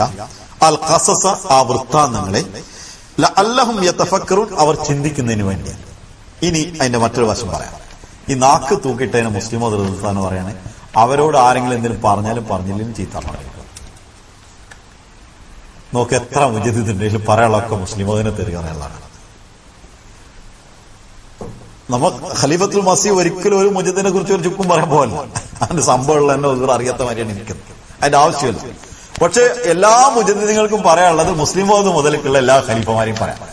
അവരെ ആക്രമിച്ചാലും ഇല്ലെങ്കിലും നാക്ക് തൂക്കിയിട്ടുണ്ടാണ്. അപ്പൊ ഖുർആൻ പറഞ്ഞ ബല്ലം ബാവൂറിന്റെ അതേ സ്ഥിതി ഇവരൊക്കെ മുജദ്ദിന്റെ സ്ഥാനത്തേക്ക് എത്തി എന്നുള്ള അള്ളാന്റെ ദൃഷ്ടാന്തം ഉണ്ടായി അർത്ഥത്തിലെല്ലാം പറയുന്നത്. എത്തിയവരാണെങ്കിൽ പോലും മറ്റൊരുത്തനെ തെറി പറഞ്ഞുകൊണ്ടിരിക്കുകയും അവരുടെ കുറ്റങ്ങളെയും കുറവുകളെയും വിളമ്പിക്കൊണ്ടിരിക്കുകയും ചെയ്യുന്നുവെങ്കിൽ അതിനെക്കുറിച്ച് ബല്ലം ബാവൂർ എന്ന് തഫ്സീറുകളിൽ രേഖപ്പെടുത്തിയിട്ടുള്ള ഒരാൾ, ആളുടെ പേരെന്തോന്ന് എനിക്കറിയില്ല, പക്ഷെ തഫ്സീറിൽ അവരുടെ പേരുണ്ട്. മൂസാ നബിയുടെ കാലത്ത് ഇൽഹാം വഹി ഉണ്ടായിരുന്ന ആളാണെന്നാണ് അറിയപ്പെടുന്നത്. ആ മൂസാ നബിക്കെതിരായി വന്നപ്പോൾ ഇൽഹാം വഹി ഉണ്ടായിരുന്ന ആള് മറ്റുള്ളവനെ തെറി പറയുന്ന മൂസാ നബിക്കെതിരിൽ തെറി പറയുന്ന ഒരവസ്ഥയിലെത്തി. ഇത് മുസ്ലിം റളിയല്ലാഹു ഒരിക്കൽ മുഹമ്മദ് അലി സാഹിനെ കുറിച്ചിട്ട് ഇങ്ങനെ പറഞ്ഞു, ഞാൻ എന്ത് പറഞ്ഞാലും ഒന്നും പറഞ്ഞിട്ട് എന്താണോ ഉണ്ടായിരിക്കണമെന്ന് ചോദിക്കും. പുതിയ വിവരങ്ങളും പുതിയ ബുക്കൊന്നും എഴുതുന്നില്ല, പുതിയ പ്രഭാഷണമൊന്നും വരുന്നില്ല, എന്താന്ന് ചോദിക്കും. എന്തെങ്കിലും പറഞ്ഞാൽ അതിലെന്താണ് കുഴപ്പം നോക്കാൻ വേണ്ടി തപ്പിയെടുത്ത് നടക്കണം. അപ്പൊ അങ്ങനെയുള്ള ചില ആളുകളെ ഈ വിധത്തിലാണ് ഉന്നതമായ തലങ്ങളിൽ പിന്നെ സ്ഥാനങ്ങൾ പുലർത്തിയിട്ടും അള്ളാഹുവിന്റെ ഇൽഹാം വഹിയും കിട്ടുന്ന സ്ഥലത്ത് എത്തിയതിനു ശേഷവും അവര് തന്നിഷ്ടത്തെ പിൻപറ്റി നടക്കുകയാണെങ്കിൽ തന്റെ ഉള്ളിൽ എന്തെങ്കിലും ഉണ്ടെന്ന് പറഞ്ഞ അടയാളങ്ങൾ ഓരോന്നോരോന്ന് എണ്ണി പറയാം. അതുണ്ടെങ്കിൽ ഇവിടേക്ക് തിരിച്ചു പോകും എന്ന കാര്യം ശ്രദ്ധിക്കേണ്ടതാണ്. അത് ഏത് ജമാഅത്തിൽ ഏത് പദവി കിട്ടിയാലും, ഇപ്പൊ ഇത് ഇൽഹാമൊക്കെ കിട്ടിയ ആൾക്കാണെങ്കിൽ സാധാരണഗതിയിലൊരു പിന്നെ പദവിയൊക്കെ കിട്ടുന്ന ആൾക്കാരെ ഒരു ഭാരവാഹിയാകുന്ന ആൾക്കാര്, അതല്ലെങ്കിൽ എന്തെങ്കിലും ഒരു ചെറിയ മറ്റേ ഞണ്ടിന് കോൽക്കാരൻ പണി വെട്ടിയിട്ട് ഞണ്ടും വേണിട്ട് വന്നിട്ട് എന്റെ അടുത്തും പൊന്നുണ്ട് പറഞ്ഞില്ല, കോലത്തുള്ള പൊന്ന് എന്റെ അടുത്തുണ്ട് പറഞ്ഞ് ഞണ്ടിന്റെ പുറത്തുള്ള മഞ്ഞ കളർ കണ്ടിട്ടെന്ന് പറഞ്ഞു. ഇതുപോലെ ചില ആളുകൾക്ക് ചില സമയത്ത് തോന്നും. അതിനെക്കുറിച്ചാണ് ഈ ആയത്തിൽ പരാമർശിച്ചത്. ഏറ്റവും ടോപ്പിലുള്ളത് പറഞ്ഞുകൊണ്ട് അതിന്റെ താഴെയുള്ളവർക്കും അത് മനസ്സിലാക്കാൻ ബാധ്യതയുണ്ട്. അതുകൊണ്ട് ഖുർആൻ പറഞ്ഞ അതിൽ പറഞ്ഞ അടയാളങ്ങളെ കുറിച്ചിട്ട് മുസ്ലിം അത് പറയണം. ഒന്ന്, നാക്കിന്റെ അടയാളം. ഇനി അതെങ്ങനെ വരുന്നു എന്നുള്ളത് ഇൻ ആയാസെ ഏബാത്തെ മാലും മുഹജാത്തെ, ഈ ആയത്തുകളിൽ നിന്ന് ഇക്കാര്യങ്ങൾ സുവ്യക്തമാണ്. ഒന്ന്, ബാദ് ഇൻസാൻ ആയാത്യ ഹുസൂൽ കെ ബാദ് ബി ഗിർജാത്തെ, ചില ആളുകൾ ദൈവിക ദൃഷ്ടാന്തങ്ങൾ ലഭിച്ചതിന് ശേഷവും അള്ളാഹുന്ന അടയാളങ്ങൾ ആയത്തുകൾ ലഭിച്ചതിന് ശേഷവും വീണുപോകും എന്ന് മനസ്സിലാക്കണം. ദോം, ഉസ് ഗിർനെ കാ സബബ് ഉൻകെ നഫ്സ് സെ പൈദാ ഹോത്താ ഹൈ, ശൈത്താൻ ഉൻകെ ഗിർനെ കെ ബാദ് ആത്താ ഹൈ. ശ്രദ്ധിക്കേണ്ട ഒരു കാര്യം, ना के शैतान के सबब से वो गिरते हैं, वो ऐसे मुकाम पर पहुंच चुके होते हैं कि शैतान वहां नहीं जा सकता, वहां उनका नफ्स ही होता है जो उन्हें नीचे गिरा देता है. അത് വ്യക്തമായിട്ട് മനസ്സിലാക്കുന്ന കാര്യമാണ്. അതായത് അത്തരം ആളുകളെ ഷൈത്താനല്ല അവരെ വീഴ്ത്തുന്നത്, അവരുടെ നഫ്സില് ഞാനൊരാളായി എന്നുള്ള സ്വന്തം തോന്നുമ്പോഴാണ് അവർ വീഴുന്നത്. വീണ് കഴിഞ്ഞാൽ ഉടനെ ഷൈത്താൻ എടുത്ത് ചെറിയൊരു കാര്യം പറഞ്ഞ എളുപ്പം മനസ്സിലാക്കാം. ജമാഅത്ത് നിന്ന് എന്തെങ്കിലും ഒരു പരീക്ഷണം വന്നാൽ, ഇപ്പൊ നല്ല സ്ഥാനത്ത് നിൽക്കുന്ന ഒരാൾ ചിലപ്പോൾ ഖലീഫത്ത് മസീഹ് കുറച്ച് കാലത്തേക്ക് എന്തെങ്കിലും ഒരു പാബന്തി അയാൾക്ക് നിബന്ധന വെക്കും, ഇന്ന കാര്യങ്ങൾ ചെയ്യാൻ പാടില്ല. അപ്പൊ ഖലീഫത്ത് മസീഹ് റാബിയർ പറയണ ആ നേരത്തെ സിമ്പതിയായിട്ട് വരുന്ന ആളെ കണ്ട മനസ്സിലാക്കണം ഇതാണ് ശൈത്താനാണ്. കാരണം അതുവരെ ഒരു സിമ്പതി ഉണ്ടായിരുന്നില്ല. ഖലീഫ വക്ത് അയാളോട് ദേഷ്യപ്പെട്ടു എന്നതാണ് അയാൾക്കുള്ള സിമ്പതിക്കുള്ള കാരണം. അന്നേരം വന്ന് നിങ്ങളെ ചുവട്ടിൽ ആര് ഊതണോ അവനാണ് ശൈത്താൻ എന്ന് മനസ്സിലാക്കണം എന്ന് മുസ്ലിം ഖലീഫത്തുൽ മസീഹ് റാബി റഹ്മത്തുള്ളാഹി തആല വിശദമായിട്ട് പറയണ്ടേ. ഖലീഫത്തുൽ മസീഹിൽ നിന്ന് നടപടികൾ വരുമ്പോൾ നമ്മളോട് അയാൾ പറയുന്നത് ശരി തന്നെയായിരിക്കും. ചിലപ്പോൾ അയാളെ വീക്ഷണത്തിൽ ശരിയാക്കാൻ നമ്മളെ വീക്ഷണത്തിൽ എന്തായാലും ശരിയാവില്ല, അത് വേറെ കാര്യമാണ്. ശിക്ഷ അനുഭവിക്കുന്നതിനറിയാം, നമ്മളെ വീക്ഷണത്തിൽ അവർക്കും ശരിയാവില്ല. ആ സമയത്ത് വന്ന് ചുവട്ടിൽ ഊതുന്ന ആളാരാണോ അതാണ് ശൈത്താന്റെ ഊത്ത് എന്ന് മനസ്സിലാക്കണമെന്ന് റാബി റഹ്മത്തുള്ളാഹി പറഞ്ഞു. ഇവിടെ പറയുന്നതാണ് വീഴുന്നത് അവന്റെ സ്വന്തം നഫ്സുകൊണ്ടാണ്. അങ്ങനെ വീണ് കഴിഞ്ഞാൽ ഷൈത്താന് അവനെ പഴിച്ചിട്ടല്ല, അവന് ഷൈത്താന് എത്തിപ്പിടിക്കാൻ പറ്റാത്ത സ്ഥലത്താണെന്നാണ് മുസ്ലിം അത് പറയുന്നത്. ഷൈത്താൻ അങ്ങോട്ട് പോകാനേ പറ്റില്ല, അത്രയും സ്ഥലത്താണ് ഉയർന്നു കഴിഞ്ഞു. അവിടുന്ന് സ്വന്തം നഫ്സ് വലുതാണെന്ന് തോന്നിയപ്പോ താഴത്തേക്ക് ചാടിയപ്പോ ഷൈത്താൻ മേലെ കയറി, കുരങ്ങ് കയറും പോലെ കുരങ്ങിന് മേലെ കയറി പിടിക്കാൻ പറ്റാത്ത സ്ഥലത്തേക്ക് വീണപ്പോൾ മോള് കയറി കൂടി എന്നുള്ള നിലയിലാണ് കിടക്കുന്നത്. വാക്കിന്റെ തർജ്ജമ അങ്ങനെ തന്നെ ചെയ്യട്ടെ. അവർ വീഴാനുള്ള കാരണം അവരുടെ നഫ്സിന്റെ ഉള്ളിൽ നിന്ന് തന്നെ ഉടലെടുക്കുന്നതാണ്. ഷൈത്താൻ അവരെ വീഴ്ത്തുന്നതിൽ ഒരു വിധത്തിലും അവന്റെ അടുത്തേക്ക് ചെല്ലുന്നില്ല. ഷൈത്താന്റെ കാരണത്താൽ അവർ വീഴുന്നുമില്ല, മറിച്ച് അവർ ഷൈത്താൻ എത്തിപ്പിടിക്കാൻ പറ്റാത്ത സ്ഥലങ്ങൾ വരെ അവർ ചെന്നെത്തിയിട്ടുണ്ടാകും. അവിടെ ഒരിക്കലും ഷൈത്താന് ചെന്നെത്തുവാൻ സാധ്യമല്ല. അവരുടെ സ്വന്തം നഫ്സ് കൊണ്ട് തന്നെ അവർ താഴെ വീഴുമ്പോൾ ഷൈത്താൻ അവരുടെ മേലെ കയറിയിരിക്കുകയാണ് ചെയ്യാറുള്ളത്. മൂന്നാമത്തെ അടയാളം ഈ ആയത്തിൽ പറഞ്ഞത്, അതായത് മോക്ഷമൊക്കെ കിട്ടിയതിന് ശേഷം നശിക്കുന്ന ആൾക്കാരെ, ഉൻകെ ഗിർനെ കെ ബാദ് ഷൈത്താൻ ഉൻകെ പീച്ചെ പട് ജാത്താ ഹൈ, വീണ് കഴിഞ്ഞാൽ പിന്നെ ഷൈത്താൻ അവരെ പിന്നാലെ കൂടിക്കളയും, വിട്ടുകൊടുക്കുന്ന യാതൊരു പ്രശ്നം ഉണ്ടാവില്ല. ക്യോങ്കി ഉസ് വക്ത് ഉസ്കെ അസർ കെ ഹൽക്കെ മേ ആ ജാത്താ ഹൈ, അപ്പൊ ഷൈത്താന്റെ സ്വാധീന വലയത്തിൽ അയാൾ ചെന്നെത്തുന്നു, അവിടെ വന്നു ചേരുന്നു. അതുകൊണ്ട് പിന്നാലെ വിട്ടുകൊടുക്കേണ്ട ഒരാവശ്യം എടുക്കില്ല, ഷൈത്താനില്ല. ചൗത്ത, ये गिरना दुनियावी अगराज से और फवाइद की वजह से होता है. ഈ വീഴല് ഭൗതികമായ എന്തെങ്കിലും നേട്ടങ്ങളോ ഭൗതികമായിട്ടുള്ള എന്തെങ്കിലും ലക്ഷ്യങ്ങളോ വെച്ചുകൊണ്ടാണ് ഒരു വീഴല്. അല്ല അതിന്റെ ആത്മീയമായിട്ട് ഒരു ലക്ഷ്യത്തിനകത്ത് ഉണ്ടാവില്ല. ഏതെങ്കിലും സ്ഥാനമാനങ്ങളോ ഏതെങ്കിലും പ്രശ്നങ്ങളോ അവർക്ക് തോന്നും, അപ്പോൾ ഭൗതികമായിട്ട് ലക്ഷ്യങ്ങൾ കാരണമാണ് വീഴാറുള്ളത്. അഖ്ലദ ഇലൽ അർളി സാഹിറ, ഭൂമിയിലേക്ക് ചാഞ്ഞുപോയി എന്ന വാക്കിൽ നിന്ന് അത് വ്യക്തമാണ്. പാഞ്ചുവ ഐസെ ലോകോം കെ അഖ്ലാഖ് ബഹുത് ബിഗड़ जाते हैं, അത്തരത്തിലുള്ള ആളുകളുടെ അഖ്ലാഖ് അങ്ങേയറ്റം നഷ്ടപ്പെട്ടു പോകുന്നു. നമ്മൾ ജമാഅത്തും ചില ആളുകൾ ഖലീഫമാരൊക്കെ ആയിട്ടുള്ള ആൾക്കാർ, ഖലീഫ എന്താണ് അമീർമാരായിട്ടുള്ള ആൾക്കാർ, മുർത്തദായിട്ട് മുജദ്ദിന്റെ ഒക്കെ ഖലീഫായിട്ട്, പക്ഷെ അവരുടെ പൂർവ്വകാലത്ത് അവരുടെ സംസാരത്തിലുണ്ടായിരുന്ന ഒരു വൃത്തി ഉണ്ടായിരുന്നു. ചിലപ്പോൾ നമ്മളോട് സംസാരിക്കുമ്പോൾ നമ്മൾ അയാൾ തന്നെയാണെന്ന് ധരിച്ചു പോകും. ഞാൻ ചോദിച്ചിട്ടുണ്ട് ഒരാളോടൊക്കെ നിങ്ങൾ തന്നെയാണെന്ന് വെച്ച്. കാരണം നമ്മൾ അതിന്റെ മുമ്പ് കണ്ട അഖ്ലാഖ് അല്ല പിന്നീട് കാണുന്നത്, അഖ്ലാഖ് മാറിപ്പോവും, അവരുടെ സ്വഭാവങ്ങളും മാറിപ്പോവും. അപ്പൊ അതുകൊണ്ട് അത്തരത്തിലുള്ള ആളുകൾ, കാരണം മേലുള്ള ആൾക്കാർ സംഭവിക്കുമ്പോൾ അതിന്റെ താഴെ പറ്റുന്നവർക്ക് അതിന്റെ പരിണിതികളെ ഉണ്ടാവുകയുള്ളൂ. ഇനി മുസ്ലിം ശേഷം പറഞ്ഞ അബ്ബി ദേക്കോ ജിൻ ലോഗോं को अहमदियों में से इब्तिला आया है, അഹമ്മദികളിൽ നിന്ന് പരീക്ഷണം വന്നിട്ടുള്ള ആളുകളെ നിങ്ങൾ നോക്കുക.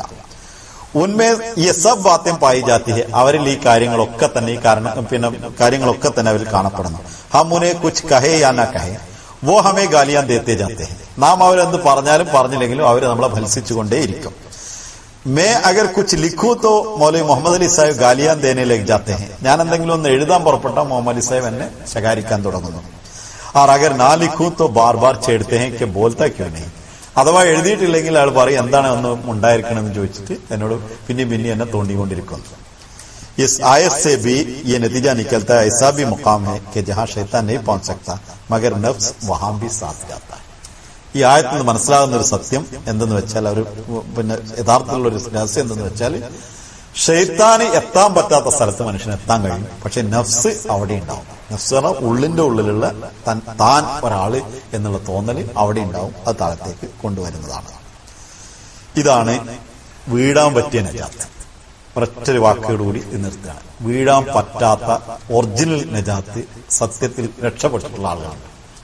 അവരുടെ നജാത്തിനെ കുറിച്ച് ഖുർആൻ പറയുന്നത് ഖുൽ ഇന്ന സ്വലാത്തി വനുസുക്കി വമഹ്യായ വമമാതി ലില്ലാഹി റബ്ബിൽ ആലമീൻ, നീ പ്രഖ്യാപിക്കുക എന്റെ നമസ്കാരം, എന്റെ പരിത്യാഗങ്ങളും, എന്റെ ജീവിതവും എന്റെ മരണവും എല്ലാം തന്നെ അള്ളാഹുവിനുള്ളതാണെന്ന് അവർ പറയും. അതായത് അവർക്ക് അവരുടേതായിട്ട് ഒന്നും ഉണ്ടാവില്ല. പിന്നെ എവിടെ വീഴുന്നത്? അള്ളാഹുവിന്റേതായിട്ട് മാത്രമായി തീരുന്ന ഒരാൾക്ക് വേറെ ഒന്നും വീഴാനില്ല.